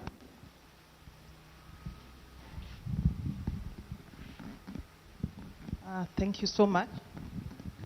In terms of assessments and what we are doing to make sure that the costs are not very high, one of the things is that we are uploading the assessments, the portal, and giving options so that the schools can actually download that onto the tablets or even onto the any digital devices, and then the students use the books to actually write, so they do not have to print. The other thing, as we design the questions, we are very careful, and in each of the questions, we are focusing on improvisation. So we are asking that the teachers, the parents, to improvise what is locally available. For example, we give a question on sources of water. We are asking that use what is locally available within your environment. So most of the things we are not asking them to buy. If we are coming to practicals, we are telling them improvise. If they are doing cookery, we are asking them even to share the ingredients so that you don't have to bring so many ingredients per learner, because all that is necessary is for the learners to acquire that particular skill. Again, in terms of the questions that we are giving, we are saying that let the teacher encourage the group work so that sometimes you don't also have to do the practical as an individual, which will raise the cost. So most of the times we are saying, let us improvise, let us use the locally available materials. You don't have to buy. If we are asking you to clean shoes, you can clean just one shoe. You don't have to clean two. Thank you. Thank you, Anne. And that is why the teachers are being retooled, so that part of the training that they are being put through is to ensure that if you are doing a class and you want one chicken, you don't tell all the 40 students to come with 40 chickens. That's why they are being taken through this training, so that they are able to use maybe a picture of a chicken or something like that. And to Muthoni's question of teachers who are charging or who are levying some fees, there is no provision, there is no policy from government that allows this to happen. And where this is brought to our attention, action is being taken against those teachers. I know previously there was an issue relating to who then disciplines this teacher with respect to maybe mismanagement of resources, and these are the issues that we were dealing with respect to the amendments of the acts to ensure that there is a proper coordination between TSC and the ministry to ensure that the resources that we give to these schools are properly utilized, and if somebody is misusing them, they will then face the law. And in fact, the latest circular from government is that there's going to be thorough and serious auditing of all the capitation that is released to schools in accordance with the Public Finance Act 2012. And there is going to be issues relating to if there is incapacity, then we'll see how to group certain schools together. Then they have somebody handling that auditing to ensure that we do not have resources of capitation of whatever nature going to schools and people misusing them because they know there is nobody who is going to follow them, or there is a conflict as to who are they answerable to. So that has been aligned in the amendments that we are bringing to Parliament, and it's not going to be business as usual. But there is no policy, including the issue of students moving from one school to another where head teachers are charging 10,000, 15,000. There is no requirement from the government that there should be anybody charging, and if that is brought to our attention, we will take action. Thank you. We'll take the next questions, and because of time, let's take about 6 so that when we respond them, we cover as many as possible. Please, the ladies. Okay, thank you, Mr. CS. Teacher Polycarp, I'm a CBC champion and one of the people who believe that at the end of it all, our learners will get what they want. The narrative that we were using during the training in 2017 about comparing a monkey and a fish, we are saying we can't compare the two when it comes to swimming and when they come to climbing the tree. And as we move on, that narrative is being watered down, and that's why I want to ask Dr. Jegere. He has just said that he is going to the grade 9, grade 8, have already covered something. Can he come up clear to us how many marks are we hoping for the learners to get in the final test that is coming in November? So that's the first question. And the second question goes to Professor. Just 8 hours ago, they posted the books that the learners, the parents, in fact, they put it very clear saying, dear parents, this is what you are supposed to do. And when I went through that, I've realized we don't have books that have been approved for grade 5 to 8. We only have grade 1, PP1 to grade 4, and then grade 9.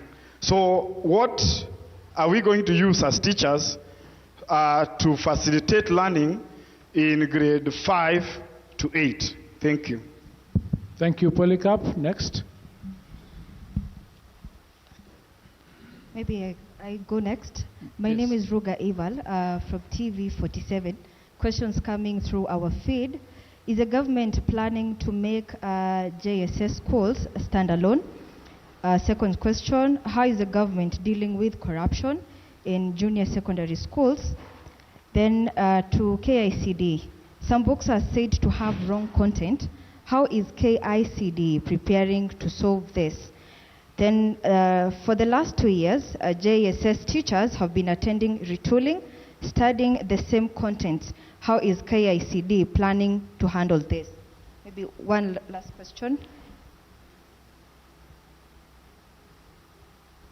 It's the Ministry of Education, in collaboration with TSC Kenya, took P1 teachers back to college to upgrade in readiness for CBC curriculum.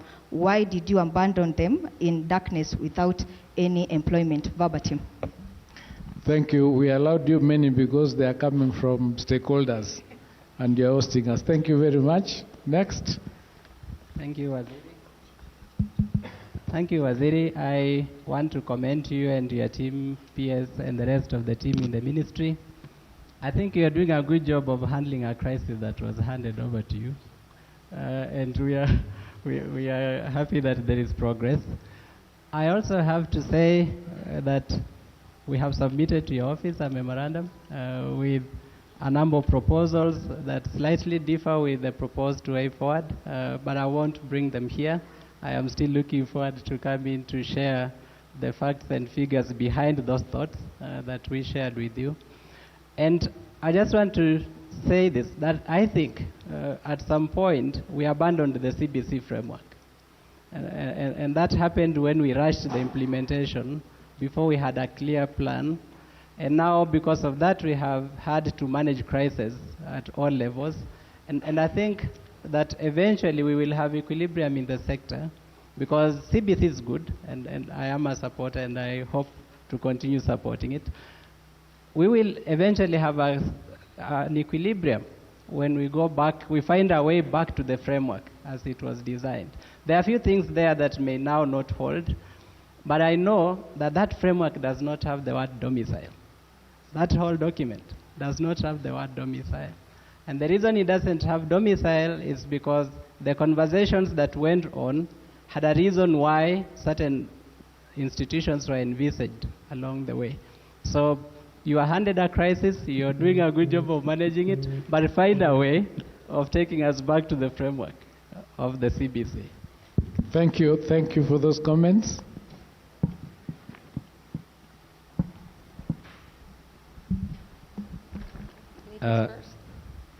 Ladies first. Yes, go ahead. Good evening, everyone. I'm Claire from VVOB. We are a partner of the Ministry of Education to support with the CBC reforms, especially through our co-implementation with KEMI, Semastea, and KICD.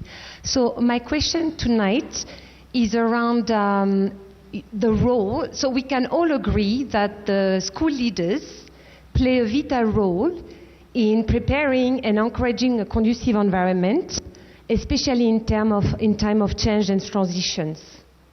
So I would like to know what are the plans of the ministry to prepare and train and encourage the school leaders of the senior school for the transition in 2026. Thank you. Thank you for that question, Claire. Next. Good evening, everybody. My name is Tony Kemori. I'm a parent, and Bwana CS, my concern is one, that why has it taken the government that long to ensure that parents understand the importance of CBC vis-a-vis the 844 system? Because when the parent is left behind, and that is why we are finding all this confusion, because like what we did in the last time when we were promulgating our constitution, is that we did civic education.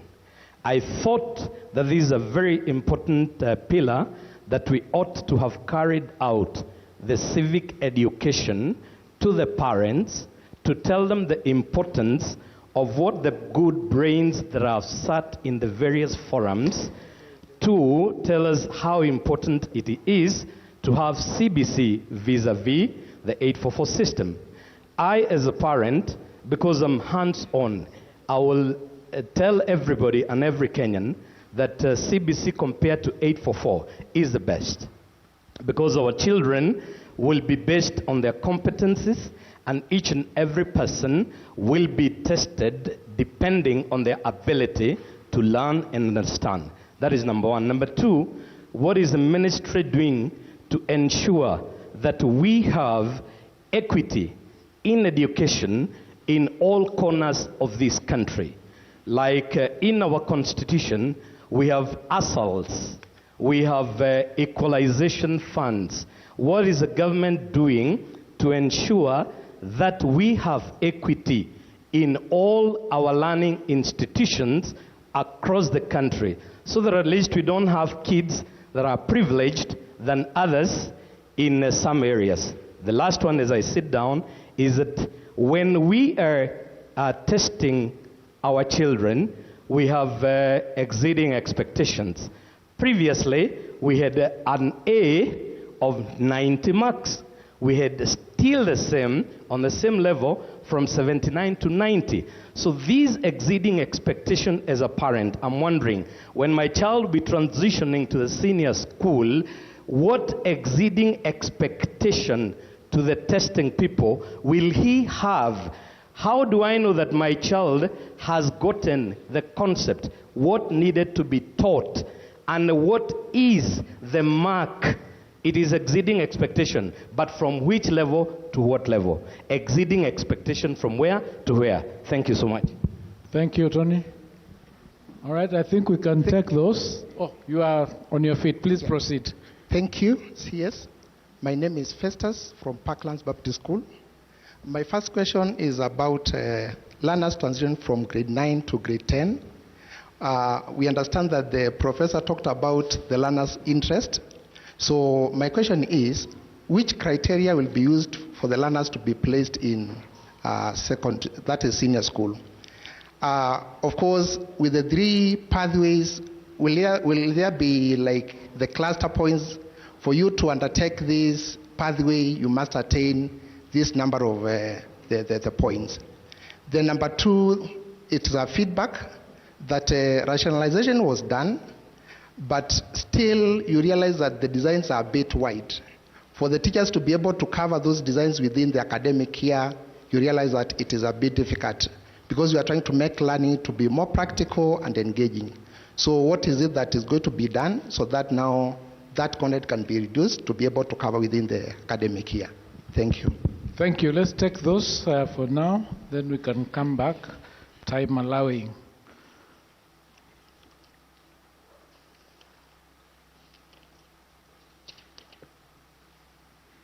Polycarp, who will take Polycarp's question, I think is directed at you, Professor. You can handle both.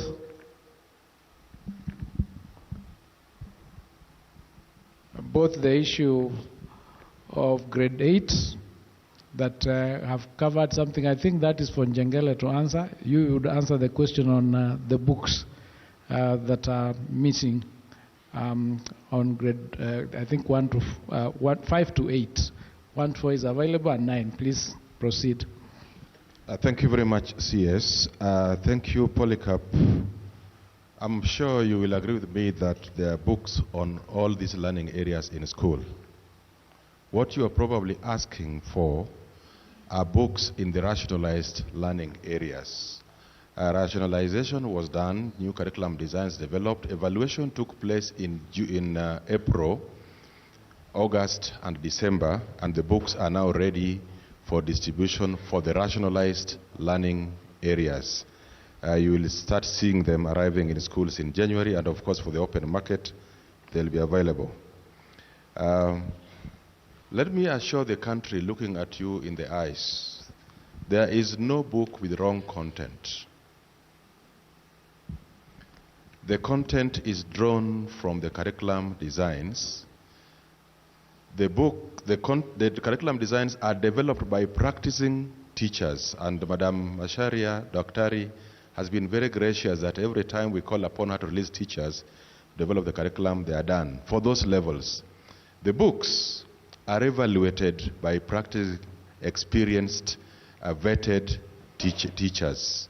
So it would be extremely unthinkable, CS, that a teacher would write content that is not right when they have been doing this forever. If you come across content in a book approved by the institute that you consider wrong, please let us know immediately. This could be very expensive to publishers because we withdraw the book from them. CS, allow me to speak to the question of basic education curriculum framework, not having the word domiciling. That's coming from a seasoned educator, my brother Mwangaza. And you've said it very correctly that the basic education framework, like the curriculum itself, is not a static document. Domiciling was only relevant to the proposal to have these learners utilize the primary school spaces. But you will agree with me, Mwangaza, because I know you read. If there is any curriculum in the world that has taken all the time stipulated in a cycle to implement, it is the competency-based curriculum. Because as you are aware, the first proposal to specifically go to CBC was made in 2012. We are implementing this curriculum in a phase-in, phase-out manner. And what challenges we could be facing are not really just unique to the new curriculum. There would be challenges that any other African countries are struggling with. There's a last one, CS, which is relevant so that I don't come again. Why is it taking us long to educate parents? we started educating or talking to parents immediately the curriculum reform journey started. The whole sector is aware of the county engagements that again involved the whole sector. But I am really happy that now you see more interest of the parents than we had before. Some people have told us openly that they thought this CBC thing was a passing wind. Until now they realize it is here that they are taking it on.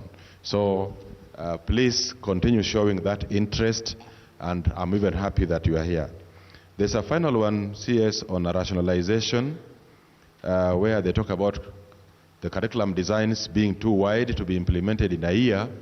Again, this is debatable. Thank you, my brother from Parklands. Some schools and some teachers report covering the curriculum earlier than others. The only thing that will help properly is good planning at school level now. That, yes, you have this to cover, and do all the schools or most schools report that large content in that curriculum so that we deal with it. But feedback is appreciated, and where this is confirmed, as I've always repeatedly said, the curriculum is not cast on stone. This can still be looked at and reviewed at the 4th year cycle. Thank you very much, CS. Dr. Njengele, and there's quite a number. What grade 8 have covered, what is going to be assessed, and the issue of exceeding expectation, what are the ranges? Thank you, CS. I think I would say that the 2 or the 3 questions are all covered in the competency-based assessment framework. And in assessment, on the question of validity, the competency-based assessment will have a higher content validity than the assessments we've been doing under the 844. Because the learners do the school-based assessments every year, and then they sit for the summative. But in the current system, they only have one exam, and therefore the content validity is usually a bit of a challenge. Now, to respond directly to your question, the grade 9 assessment will be cumulated from the grade 7 SBA, the grade 8 SBA, and the summative assessment they will sit for at the end of the year. So the summative assessment will account for 60%. Then the school-based assessments will account for 40%. Our desire would have been the other way around. But because of what I mentioned at the beginning, the trust deficit, that is where we are having the summative accounting for 60%. I pray and hope for the day when we will have the summative accounting for 40% and the school-based assessment accounting for 60%. Because that's the way it should be. We should trust the teacher as the professional, just like we trust doctors with our children when they go in there. We should also trust the teachers that they can do a professional job. The next question around the how we are going to report the junior school, it is informed by the 3 parameters that we have created in the framework. The first is the purpose. Why are we assessing at junior school? Junior school is ideally not an exit level. It is preparing the learner to choose the pathways and tracks in senior school. So the achievement side of it is not like the KCPE or the KCSE. And therefore, the purpose there is informing the tools and the mode that we are using. Now, reporting is where we have to be very careful because the stakes can start going up. And if the stakes go up, then we'll be back to the problems we have with drilling learners and, all the, and I'm sure Zioka knows some of the things they do. So we will balance the qualitative and the quantitative reporting, because we also want to make sure that if this child leaves Kenya and goes to another country, that country will be able to equate that report to their system. So there will be a quantitative reporting which will be based on an 8-level scale. So we will break down the qualitative reporting from below to exceeding expectations into 8 levels, and we will provide a quantitative value so that it can be equated to what happens in other countries. I hope I've responded. Yeah, thank you. Dr. Nancy, I'd like you to take a few, the ones of studying the same things, P1 teachers that you have abandoned.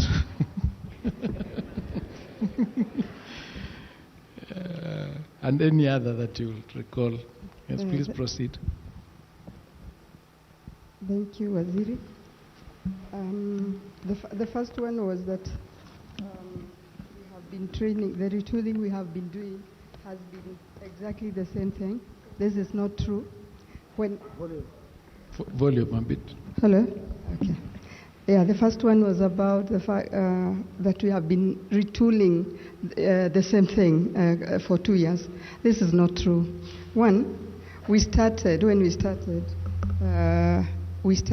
by training our teachers with the basic education framework, because they had to know this framework as a result of the reform.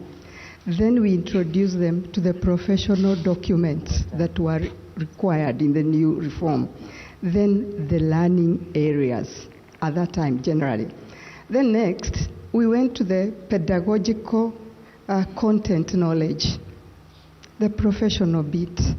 Then now, because KICD had rationalized the learning areas, we now had to take the teachers through. Maybe this is why sometimes it seems as if we are repeating, because we first trained them holistically in the learning areas, then the rationalized areas that KICD did.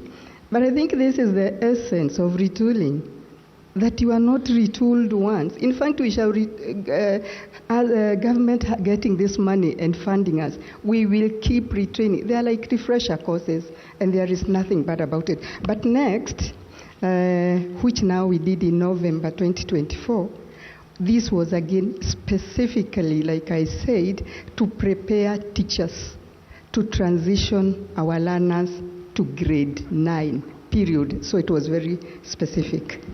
Now, the next one, the next question was, although it... The P1 teachers, and if you can answer Claire's question quickly on training of leaders in schools. Yeah, the next one was on the P1 teachers, who then acquired diploma status.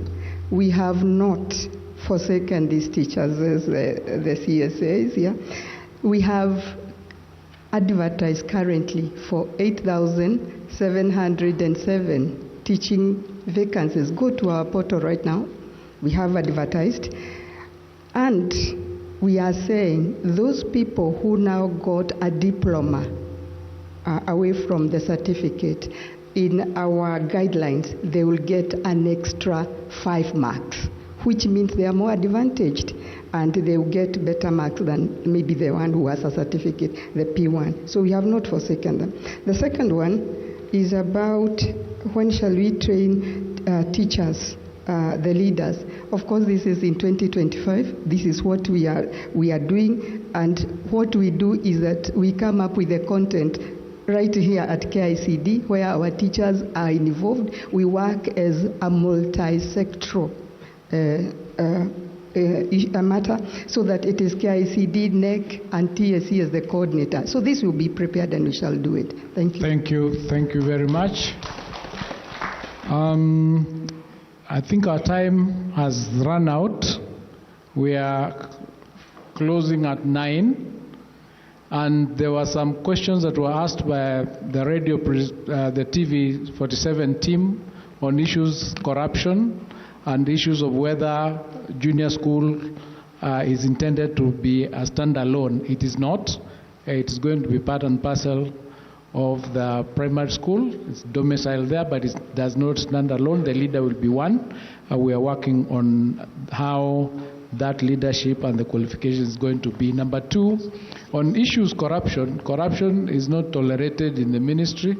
Should you, and I alluded to that earlier with respect to issues capitation, should you be involved in any form of corruption, what then would happen is the laws will take their course and you will be prosecuted accordingly.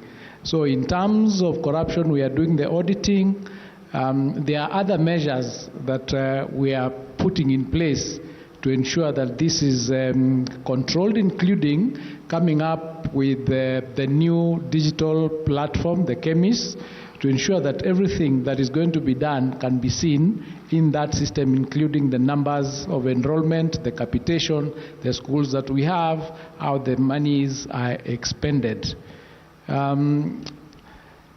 So, ladies and gentlemen, I think we've come to the end, and what I would like to share briefly is that the issue that is of concern is the issue related to the construction of classrooms.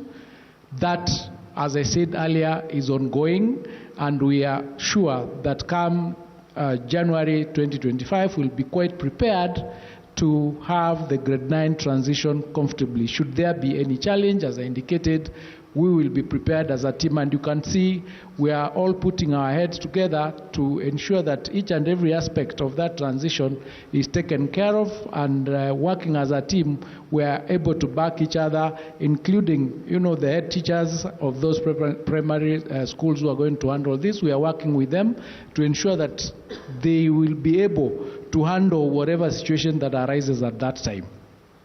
The textbooks we've confirmed are going to be in place by the time the schools open, because they are all ready.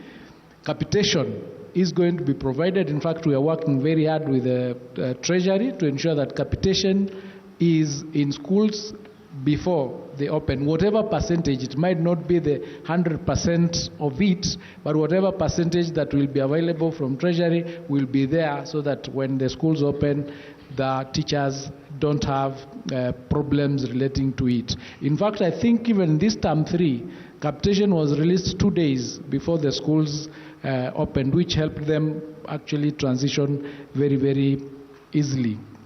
Placement at senior school, the ministry has developed the guidelines for that placement that is going to happen in 2025. And what is important to remember is that from 2012, we have been in a transition, and we are continuing in that transition. We are within it. And where we find issues, we are navigating, tweaking, amending, reviewing, so that the system is fit for purpose. We intend to ensure that this CBC, which is one of the best programs, does not fail us. Issues relating to questions like you raised of the parents. It's important for parents to be involved in their students' schoolwork. In the West, sometimes you might not know what your child is doing in school. I was being told that there are some contents in higher learning institutions that you cite, and then you find that a student has never gone to class. So it is so important for us to be involved in what our children are doing, so that you don't end up wondering whether you sent your child to school because you are never involved in it. And as the professor here said, where you have a question, you are allowed to walk to the school and ask, is this what was requested for? Is there an alternative? Is there something that can happen? So be involved, and we are encouraging it. And lastly, the government is implementing Article 53 of the Constitution vis-à-vis the basic education. So there is no provision anywhere where we allow any sort of levies to be levied or to be fees to be paid by parents. Where that is done, please let the ministry know, action would be taken against those particular teachers. So ladies and gentlemen, let me take this chance once again to thank you for listening to us. And we are available. We have a website, and in that website we have posted a number of guidelines, a number of issues, including the schools that were closed, why they were closed, the 348. The reasons, the report for their closure are already posted in that website. When they will be opened, we'll post that same information in that website. So if you have any comments, any other questions that you have, please do not hesitate to write to us. And Daktari, I'll look at the petition. I know Professor Dota is here. We'll sit together and see what we can do in that space. So we are quite open to just working together, consulting, so that, because we are all interested in ensuring that this thing works. So we are going to work together, as I've said, to ensure that this succeeds, that the education sector takes the place that it should in our country. Otherwise, thank you so much and God bless you. We'll be doing this, I think, much more. Thank you. This was for basic education. The next one is going to be for higher education, this team here, and TVET. We'll have one very soon, maybe next month, to also deal with the issues surrounding the universities, issues on TVET, issues on the challenges that are in the universities with respect to the debts. We are working on a reform agenda, and we've started yesterday. We passed one CAB member for Nairobi University, and we are sure that working together we are going to revive this sector so that we bring it to where it should be. Thank you and God bless you.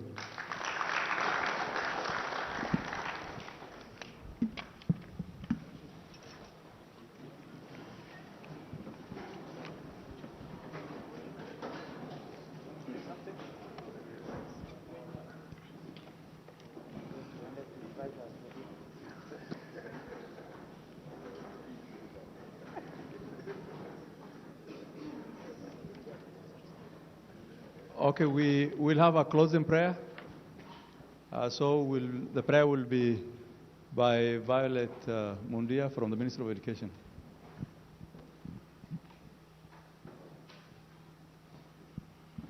Thank you. Let's believe and pray. Heavenly Father, we want to come before your throne with thanksgiving in our hearts. Father, we want to thank you that you have made this session possible. You have taken us through very well. You have deliberated upon issues that are affecting the education of our children in this country. And Father, even as we come to the end of it, we want to thank you. We want to thank every member represented here. We want to come in a special way to thank the Cabinet Secretary and the PS who have agreed to come and listen to the concerns of the stakeholders in this country and respond to them. Father, even as we go forward, we pray that you give us guidance, give us wisdom and understanding in everything that we do. And we'll be remembering very carefully to thank you in every aspect. We want to thank you and glorify your name, for it is in Jesus' name I pray and believe. Amen. Thank you.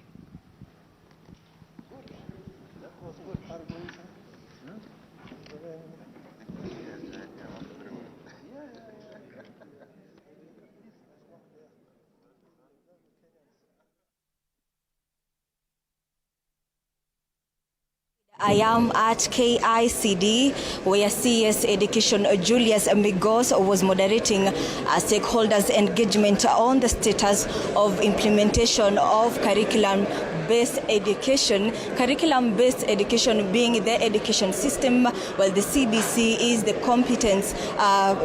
competence-based curriculum being used to teach the learners. We've had PS Belio Kipsang Ahibak and also CEO TSC Nancy Masharia, CEO KICD, that is Charles Ongondo, as well as Devin Jengere, who is the CEO NEC, who are giving their reviews on the status of CBE currently in Kenya. According to TSC, Nancy Masharia, she says that so far they have achieved 51% employment of teachers under this new system, as well as retooling the teachers who are undertaking students under this new system.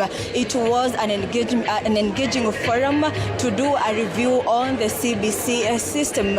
Julius Migosi, as well, being the Cabinet Secretary for Education, he also gave a review on the current status of this system, saying that he is aware and the Ministry of Education is aware of the challenges that are the teachers and students are undergoing under this system, and as the Ministry of Education, they are taking care of them, giving an example of the reporting team that was taking a look at the challenges that this system is undergoing since its implementation in the year 2017. Then they have undergone a series of refining and reviewing this system. Next year, we are looking forward to a transition from grade 8 to grade 9, and next year, the year 2025, marks a significant transitioning from grade 8 to grade 9, where Migosi was saying that under this grade 9, then there will be a national exam, and that is KJSA, that being Kenya Junior Secondary Assessment, a national exam that will be undertaken by these first-time students under this new CBC. There have been a lot of reviews from CEOs and stakeholders. Parents were here, students were here, who were giving different reviews about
This December, learn about safety precautions to take into consideration this season. If you can remember, if you drive on a motorcycle often, to make sure that you have a helmet, it's key to decreasing the severity of the accidents. If you are passing in a bus from Kakamega to Mombasa, in between, just stand up, stretch your legs, and even when you are seated, keep pumping your feet, keep moving your feet to avoid that long stasis of blood in the veins. Healthier options for you to maintain a balanced lifestyle amid the holiday hustle. Eating healthy really doesn't mean that you have to deprive yourself, but we really just have to factor on how to strike a balance. Portion control and moderation are very key. Let us enjoy the season, and at the same time, let us try to watch our health and our well-being. Happy holidays.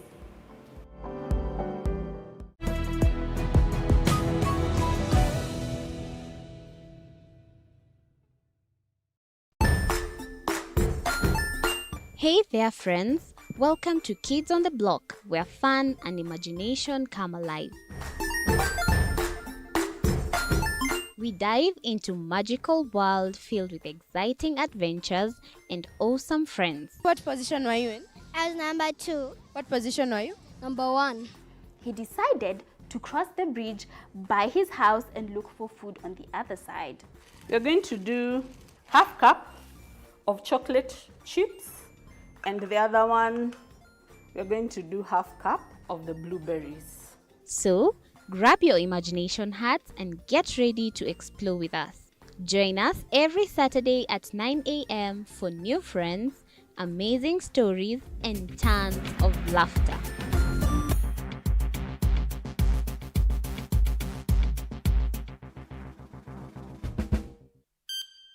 The status of implementation of the curriculum-based, competence-based curriculum that was being, of course, headed by the Cabinet Secretary for Education. And our reporter, Ruga Eval, has given us some clarity, but we will be diving into that. Welcome to the Daily Report. Tonight, we tell you all that is happening within the country, internationally, then sports. This is the place to be.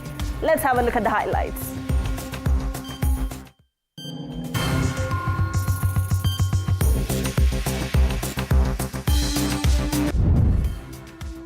Former Deputy President Rigathi Gachagua launches another criticism of President William Ruto's administration, accusing it of rolling out government programs that ignore public interests.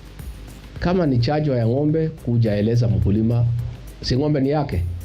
Ongelesha yeye polepole, hii chanjo inaweza saidia na njia hii na hii na hii, unataka kama utaki. Hakuna haja ya kutukana wafugaji. Hakuna haja ya makasiriko na hasira mingi. As climate change experts urge President Ruto to ensure proper public participation in the planned livestock vaccination exercise set for January. Also tonight, the government, through the Ministry of Environment, has revoked a private developer's special license to construct an entertainment venue within the Ngong Road forest. They claim to have title deeds, and title deeds in a forest that is gazetted are irrelevant and null and void. And Meru Governor Kawira Mwangaza's stay in office has been extended for an additional 120 days after the High Court Judge Bahati Mwamunye ruled in her favor.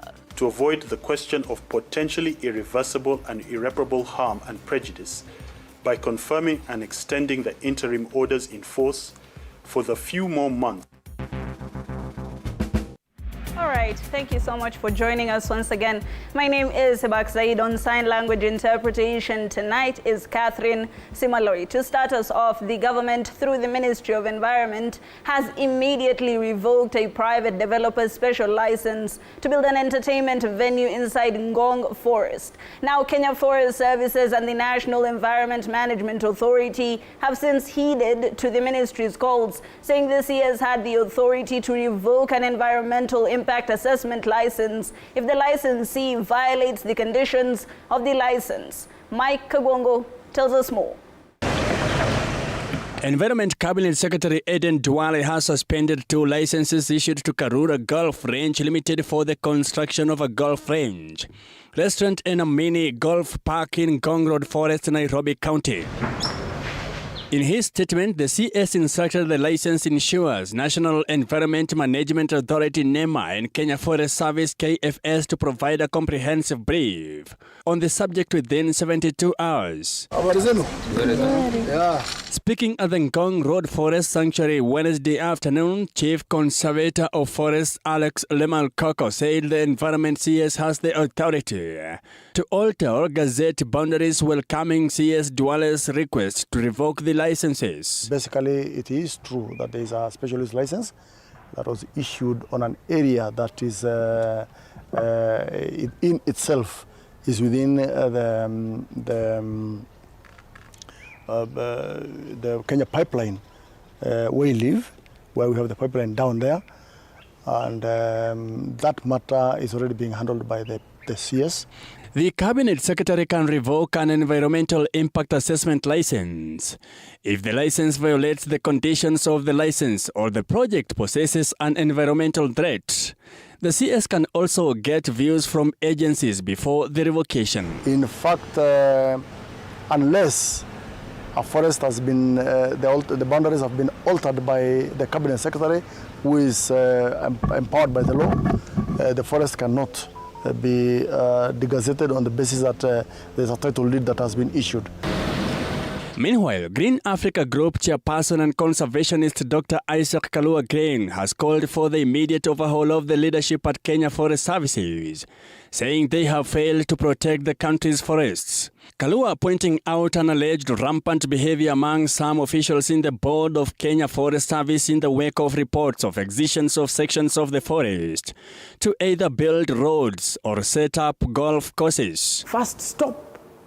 Everything must stop. If we have to cut the culture, we must stop everything to make sure that, and we do a clear survey, who is doing what for what purposes. Because clearly, there are some activities that could be okay to deal with that.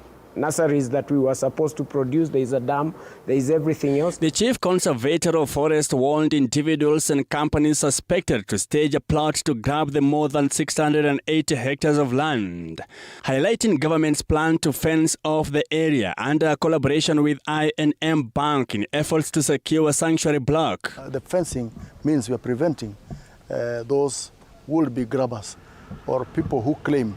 We have institutions and persons who seem to claim part of this forest.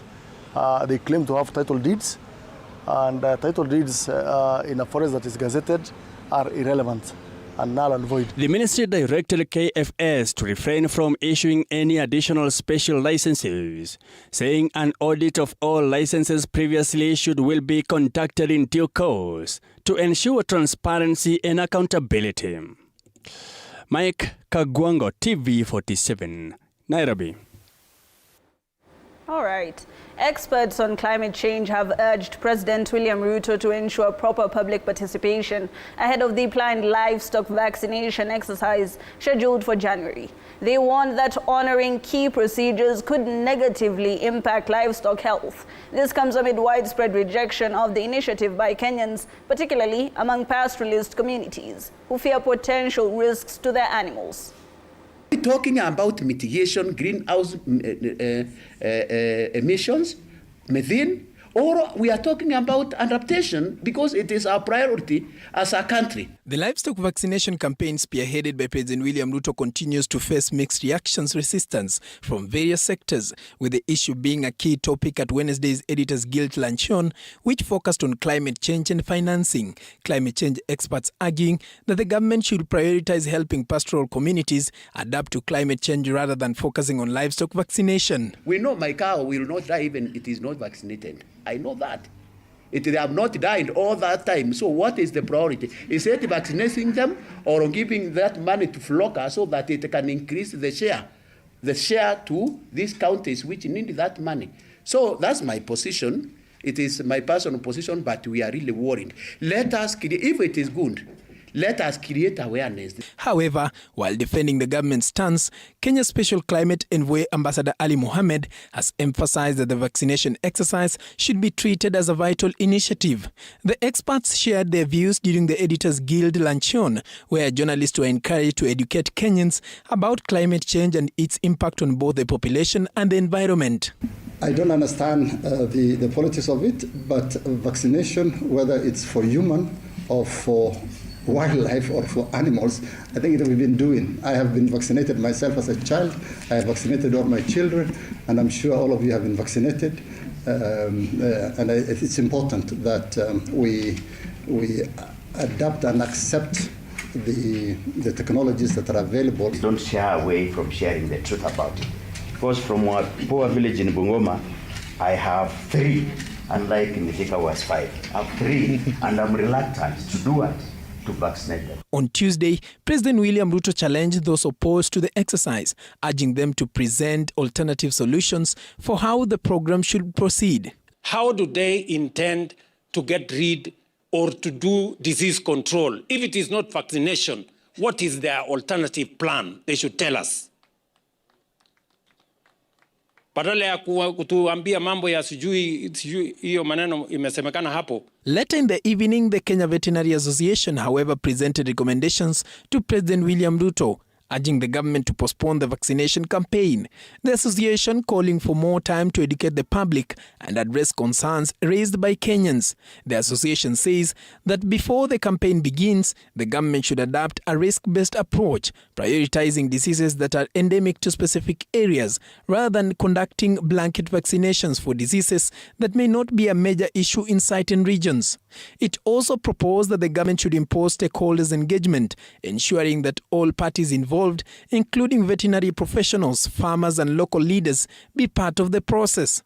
But to address doubts about the process, the Kenya Veterinary Board confirmed on Wednesday that they are fully prepared to carry out the vaccination campaign, relying on their expertise. The veterinarians, the veterinary practitioners are prepared to carry this exercise because they have the competence and they have the knowledge to do so. 1.3 trillion worth of the sector requires that magnanimous steps are taken.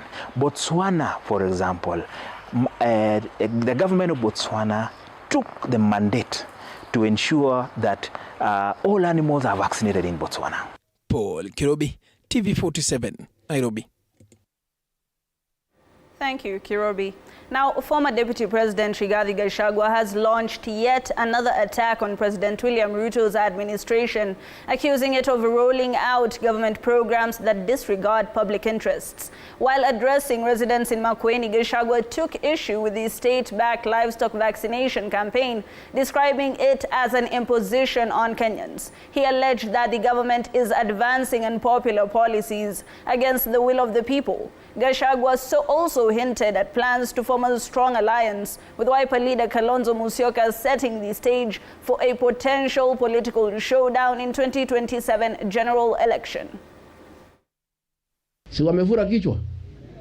Wamevura kichwa. Sasa hao walikuwa wanapanga Christmas. Wananunua mbuzi ya kwenda Christmas, nyinyi kuna Christmas mmepanga. Sasa iko haja gani ya kwenda kutukana watu, kukosea watu heshima, kuwaobanisha, kuwapigia kelele? Tuheshimu wa Kenya. Na sisi ni watu ya kulipa madeni. Tulikuwa na ya Ruto, tumelipa, sisi hatuna deni yake sasa. Si tumelipa yeye. Tulikuwa tunataka kulipa na installment, tumemlipa the first installment na ameleta madharau. Tumesema hiyo deni imekui. Sisi hatuna deni yake. Unajua nilisikia rais akisema ati yeye alidungwa chanjo na bado anaendelea kutoa hewa. Hiyo haikuwa ya hiyo ilikuwa ya COVID.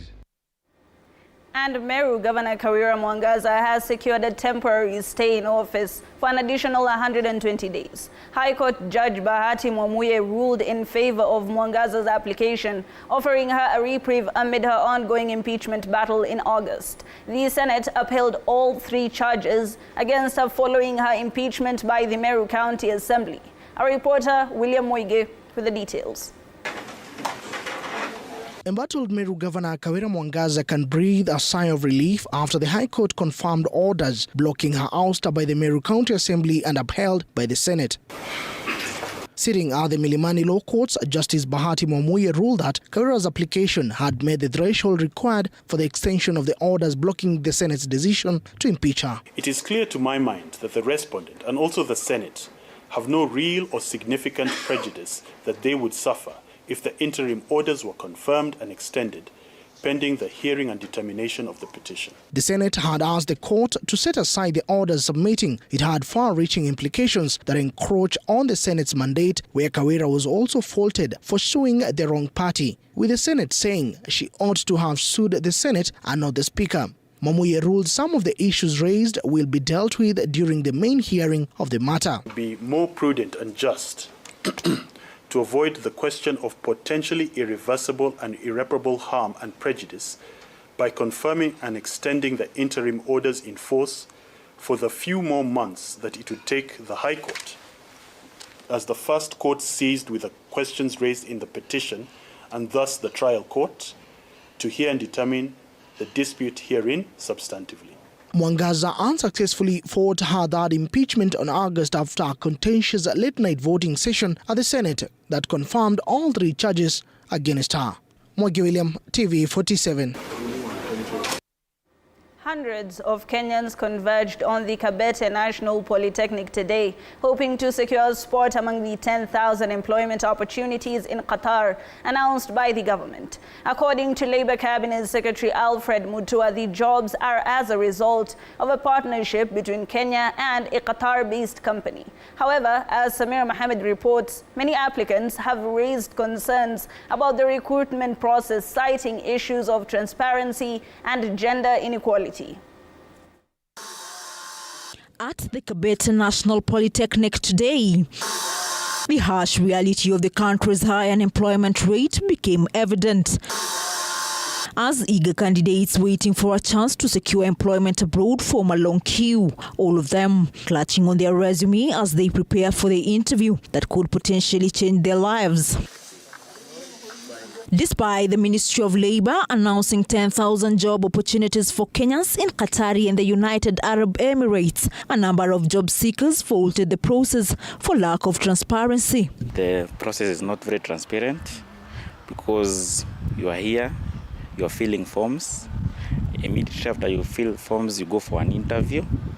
After the interview, that's when these agents will come and tell you that there are these commission charges, some amounting to 300,000, 400,000, which you cannot raise. So to me, it's a waste of time. A job seeker who identified himself as Ambrose Nyaga, a civil engineering graduate from the Technical University of Kenya, for the second time arrived at the Kabete National Polytechnic to try his luck after he was successful in the first phase, only to be asked to pay a huge amount to secure his spot. The most recent that I did was I got a chance as a civil supervisor, basically a foreman.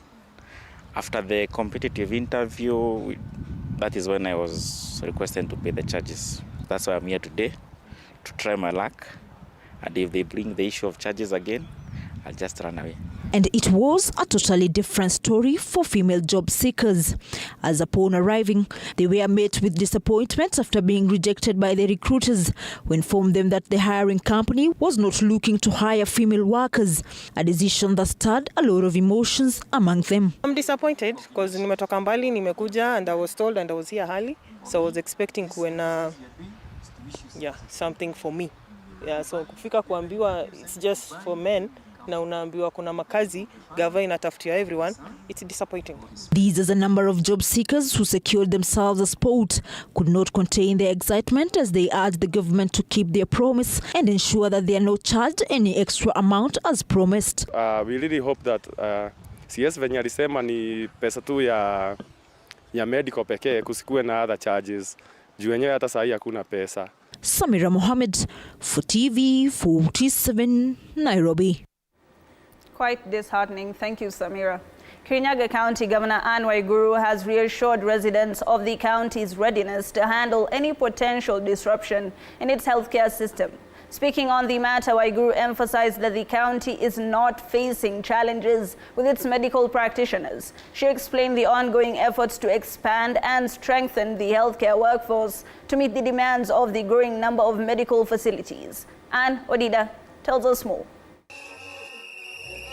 As tensions escalate over the planned nationwide doctor strike, Kirinyaga Governor Anne Waiguru says that her administration has structures in place to support healthcare workers in Kirinyaga County, structures that will ensure that they have necessary equipment and medical supplies to perform their duties. She also revealed plans to introduce an incentive program aimed at retaining top talent in Kirinyaga's health facilities. At this point in time, we are very grateful in Kirinyaga County that we do not have a situation with our medics, and mostly because of our structure is slightly different.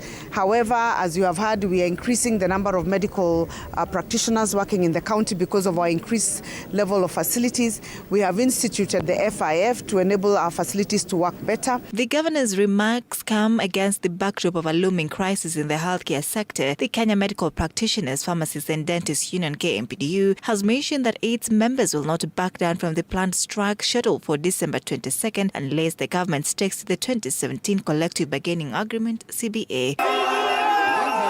The union has long raised concerns over unfulfilled promises in the CBA, which addresses salaries, working conditions, and terms of employment. Frustrations over poor working conditions, delayed salaries, and understaffing have pushed doctors to demand action. This, as hospitals across the country are set to begin discharging patients by December 19 in preparation for the complete shutdown of healthcare services on Monday, the 23rd. From 19th Friday, stop admissions. From 19th Friday,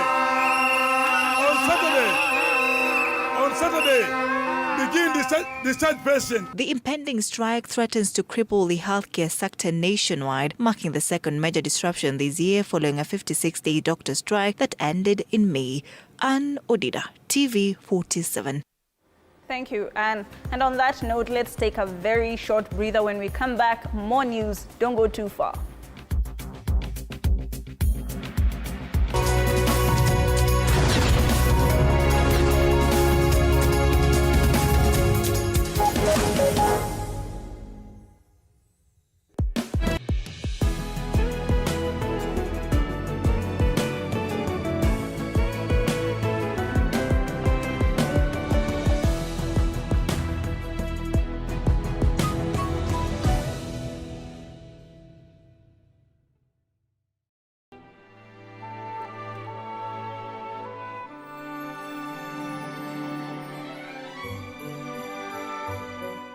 This December, learn about safety precautions to take into consideration this season. If you can remember, if you drive on a motorcycle often, to make sure that you have a helmet, it's key to decreasing the severity of the accidents. If you are passing in a bus from Kakamega to Mombasa, in between, just stand up, stretch your legs, and even when you are seated, keep pumping your feet, keep moving your feet to avoid that long stasis of blood in the veins. Healthier options for you to maintain a balanced lifestyle amid the holiday hustle. Eating healthy really doesn't mean that you have to deprive yourself, but we really just have to factor on how to strike a balance. Portion control and moderation are very key. Let us enjoy the season, and at the same time, let us try to watch our health and our well-being. Happy holidays.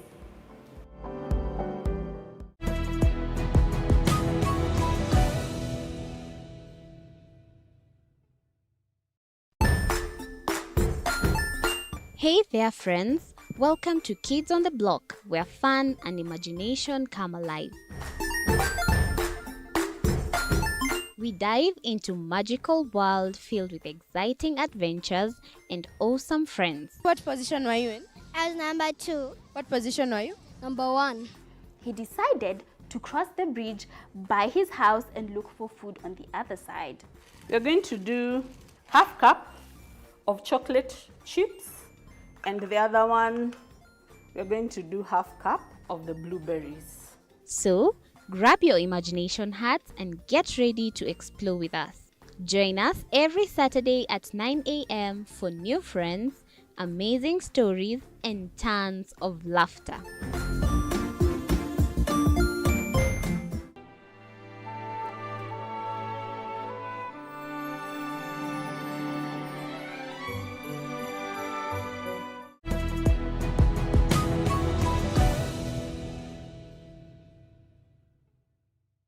Join us as we explore the journeys of those who defy the odds and break barriers.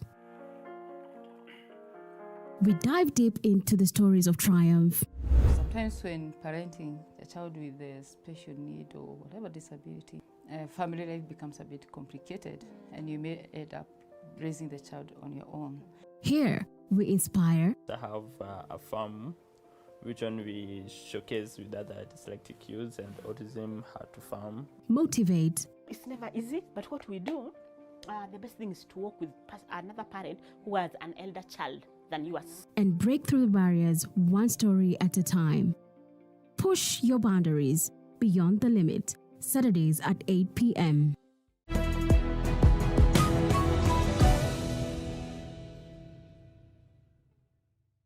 The Grind, where business meets brilliance. It's not just about the ideas. I was working as a shampoo boy. I used to wash clients' hair on the sink. It's about making them happen. From big wins in primary school, when we would be asked what people want to be, I was categorical that I want to be a nurse. to hard lessons, The consoles change, the gaming equipment keep changing. we cover it all. Tune in to The Grind, where every episode is packed with insights, The person who is serving customers, always be a customer-centric. strategies, When you pay attention to detail, you get luxury items. and stories to fuel your ambition. Don't just dream it, grind it. Mondays at 7:30 p.m.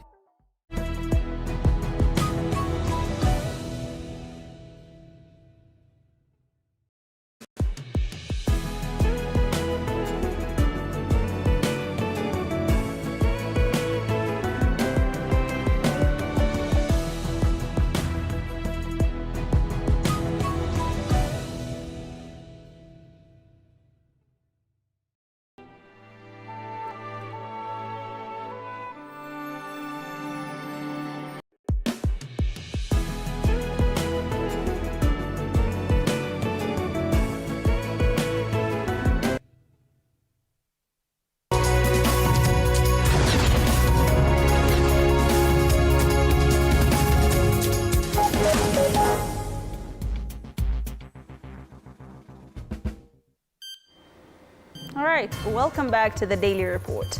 Preserving culture plays a vital role in maintaining cultural diversity, passing down knowledge, and fostering identity. In light of this, members of the Kalenjin community are being encouraged to continue embracing their traditions and ensure that their children and grandchildren follow in their footsteps. Chichi Josephine now tells us more.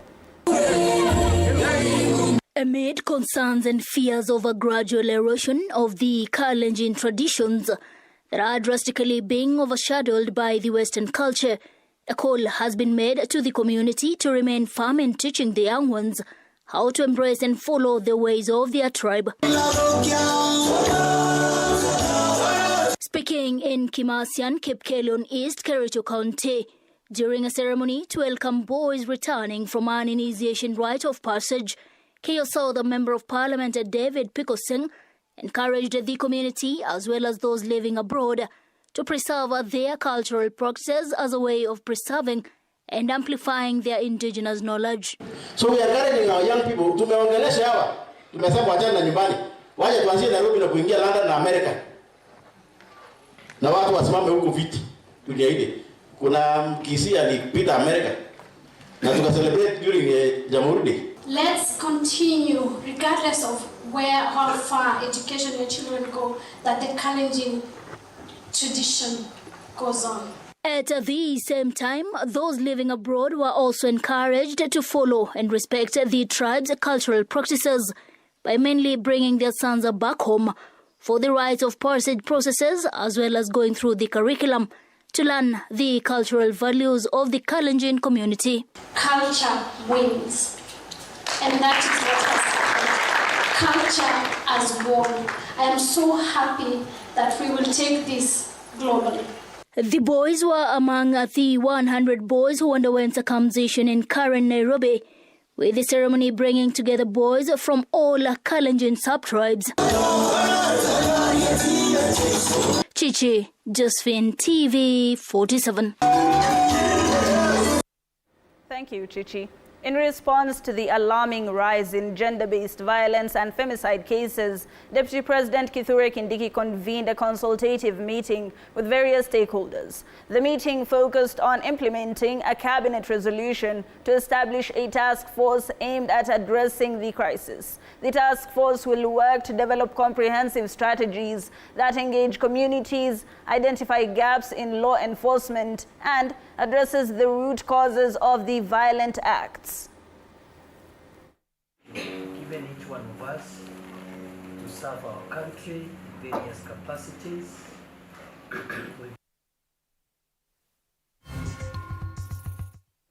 Now, as the world observes World Minority Day, Kenya marked the occasion for the second time with celebrations held in Nairobi County. The event aimed to recognize and celebrate the country's minority communities while addressing their unique challenges. Cabinet Secretary for Tourism Rebecca Miano graced the event, affirming the government's commitment to building a free, equal and prosperous nation.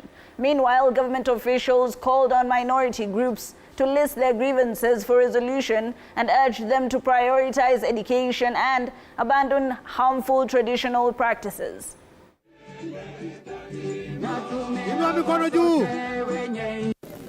Wizara yangu ambayo ni Wizara ya Utalii na Wanyamapori inashirikiana kwa ukaribu kabisa na zile wizara zingine kama ya utamaduni na pia ofisi ya rais ili tuweze kushirikiana na kujali masilahi ya waliotengwa. Licha ya kwamba rais na taifa na serikali yetu inajaribu, ukweli ni kwamba kipengele hicho hakijatekelezwa vya kutosha. Ndio tuweze kutambulika, lazima tufanye kitu inaitwa strategic lobbying.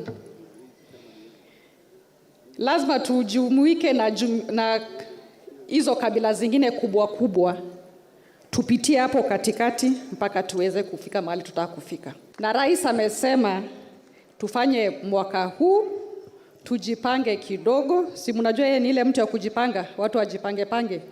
Tujipange tunataka nini, na next year atajaribu ile vile inavyowezekana akuwe hapa pamoja nasi. Naomba pia tukiwa wachache sisi tuwaseme ya kwamba ndio utamaduni wetu ni mzuri. Kuja kudansi hapa naonyesha utamaduni wetu ni mzuri.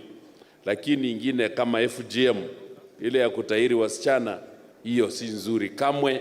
Ningependa tuanze kuacha zingine. Tuache kudrop zingine ili tushike ile na ile utamaduni wa Kenya wengine wanaendelea nao.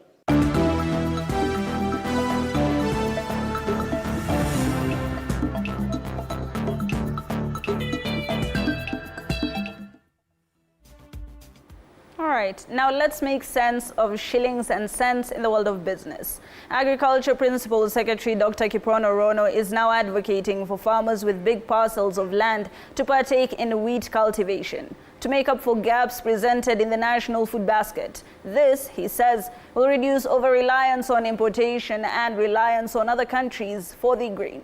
However, these sentiments come at a time when farmers are urging the government to negotiate friendly prices with millers as 125,000 bags of wheat lie at the National Cereals and Produce Board in limbo. Hiyo shida ya wakulima wa Narok ya ngano nimesikia, na tumesema hakuna kununua ngano kutoka nje. Hakuna mila tutapatiwa ruhusa aimbotu ngano kama tuko na ngano mingi ya wakulima ichanunuliwa. Hapa Narok tuko na 88,000 metric tons tunapata kwa Narok. Ingine ni Timao. Lakini Kenya wote tunasalisha ngano tu 5%. It's only 5%. Ingine lazima tuende nje. Lakini tukisaidia hawa wakulima, hasa wakulima kutoka Narok, kutoka Timao, kutoka upande wa North Rift wote, watatusaidia kuhakikisha kwamba hata tumeenda karibu 20%, 50%, kwa sababu kuna shamba kubwa hapa Narok Kavena. So Kavena tutasaidiana hapa ili tuhakikisha kwamba tumetatua shida ya wakulima wa ngano, ili hao wakulima wasaidike wapande na kupanda ngano mingi sana kusaidia Wakenya, ili tukomeshe hizi maneno ya kutoa chakula kutoka nje, tukiwa na wakulima hapa yenye wataweza kufanya hiyo kazi. So hiyo ni mpango yetu ya serikali. Hatutaki kuenda nje mara mingi, kutoa chakula yenye iko hapa Kenya yenye wakulima wangesalisha na wapate at least their livelihood. All right. The government is now focusing on key value chains in the agriculture and blue economy sectors after major bottlenecks were earmarked for clearing. Deputy President Kithure Kindiki now says the enhancement of household incomes is the next avenue for the government to alleviate the current crisis, which can only spur from a strong agricultural backbone.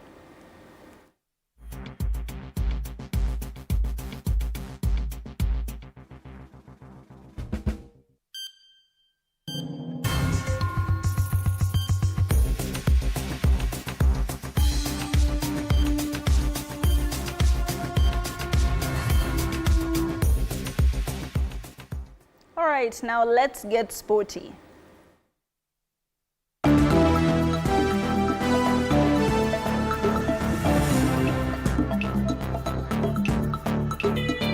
Sports news brought to you by Maybets.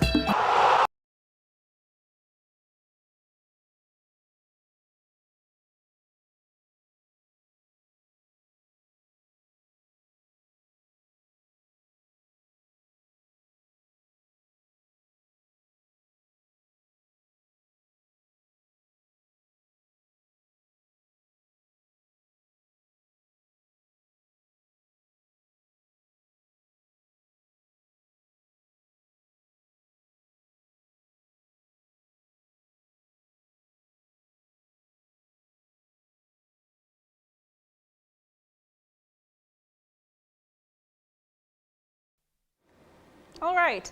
Now, Githurai All-Stars secured a thrilling 3-2 victory over Shaurimoyo United at Dandora Stadium to book their place in the Sakaja Super Cup Grand Finale, scheduled for Friday, December 20th of this year. Abednego Wawire, Kevin Juguna, and Nganga Edwin were on the score sheet for Githurai. In the Nairobi West Regional Finals, Kawasaki edged out South Sea Rangers with a 1-0 victory thanks to a lone strike from Ali Aguero Maleche, earning them a spot in the finals for the second year in a row. The Sakaja Super Cup Ladies chapter promises a new champion as South Sea Queens prepare to face Shrink Pack Ladies FC in what is expected to be a highly tactical showdown at Dandora Stadium on the same day. Tumefika finali, imekuwa mambo ya Mungu, vijana wamejisukuma vile inafaa. Hii tunaona siku zote tunajiambianaga kama vijana wa grassroots. Tumeandaretiwa lakini tunaijua juu huku chini ndio talanta iko. Sasa hii nasikia port kwa finali. Ni vijana tu wasiluze, tukienda hapo mbele tupige finali vile inatakikana. Nashukuru sana kwa Sakaja kwa kutuletea hii tona. Moral kwa timu yangu, wameweza kujipush, tumepata hiyo win. Mimi sikuwa najua kama tunaweza win lakini kwanza kipa ametubeba sana. Mimi naweza mshukuru pia. Jamaa, mimi naweza sema timu yangu tuko na moral, tukiingia kwa finali mimi najua ndio kushinda. Kwanza asubuhi tumekuwa na match nyingine lakini tumeweka mentality ni ya design. Lazima tufike finali. Na ndio maana nimework hard nikapata hiyo bao. Mimi kibinafsi na feel nimebeba timu yangu. The fourth edition of the Bingwa Fest kicks off tomorrow and runs through Sunday in Uasin Gishu County. Over 3,000 athletes will compete in basketball, football, rugby and athletics for cash prizes totaling 17 million shillings. Now the action begins with athletics at Moi University Chepkoilel campus before transitioning to other games, and the grand finale is set for Sunday at the Eldoret Sports Club. Previous editions of the festival were hosted in the Western, Nyanza and Eastern regions. We have a dream of going for the World Championship. We have a dream of qualifying for the Olympics. So the journey of tomorrow starts today. That's why we reached out to Jamina SportPesa, and we knew that Jamina SportPesa was one of the hopes, the only hopes that we had. And we really appreciate that indeed the journey has been good. We are greatly proud of that. We are so happy because a win for Dan is not only a win for himself, it's a win for the whole club. Because even when he wins in the event, it is not for himself, it is for us all. We wrap up to Jamini, we've been in 8 regions and we've gone to a nationwide competition as well and have had over 750 winners who have received help towards their sporting and talent dreams. Dan Kiviasi Asamba has emerged as the nationwide gold winner of the Tujiamini initiative. A sprinter specializing in the 100 and 200 meters, Asamba is also a prisons officer and a key member of the Utawala Star Sprints Club. His leadership played a pivotal role in securing a gold medal for Kenya at the 2022 African Championships in Mauritius, and the initiative, powered by SportPesa, began in February and has recognized 750 winners across the gold, silver and bronze categories. We have a dream of going for the World Championship. We have a dream of qualifying for the Olympics. So the journey of tomorrow starts today. That's why we reached out to Jamina SportPesa, and we knew that Jamina SportPesa was one of the hopes, the only hopes that we had. And we really appreciate that indeed the journey has been good. We are greatly proud of that. We are so happy because a win for Dan is not only a win for himself, it's a win for the whole club. Because even when he wins in the event, it is not for himself, it is for us all. We wrap up to Jamini, we've been in 8 regions and we've gone to a nationwide competition as well and had. Kenya Police claimed a hard-fought 1-0 win over Talanta FC in an FKF Premier League fixture held at the Kenyatta Stadium, Machakos. Alvin Mangeni's decisive strike in the second half secured the victory for the FKF Cup Championships. Meanwhile, Gor Mahia rebounded.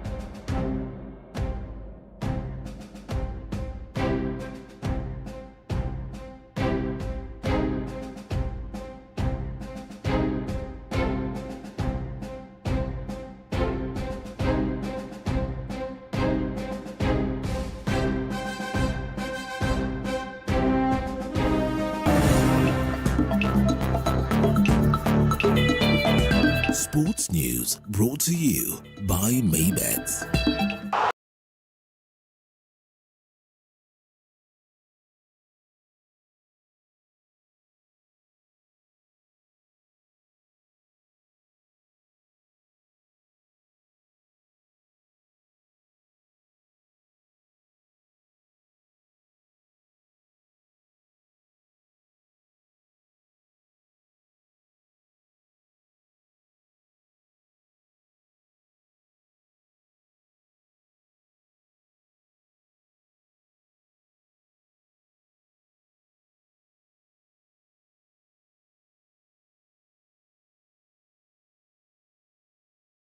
And with that, we conclude our bulletin tonight, the 18th of December, as the festive season, just approaches. It's tonight for me, Hibak Said, and our sign language interpreter, Catherine Simaloi. Until next time, have yourselves a very lovely Wednesday night.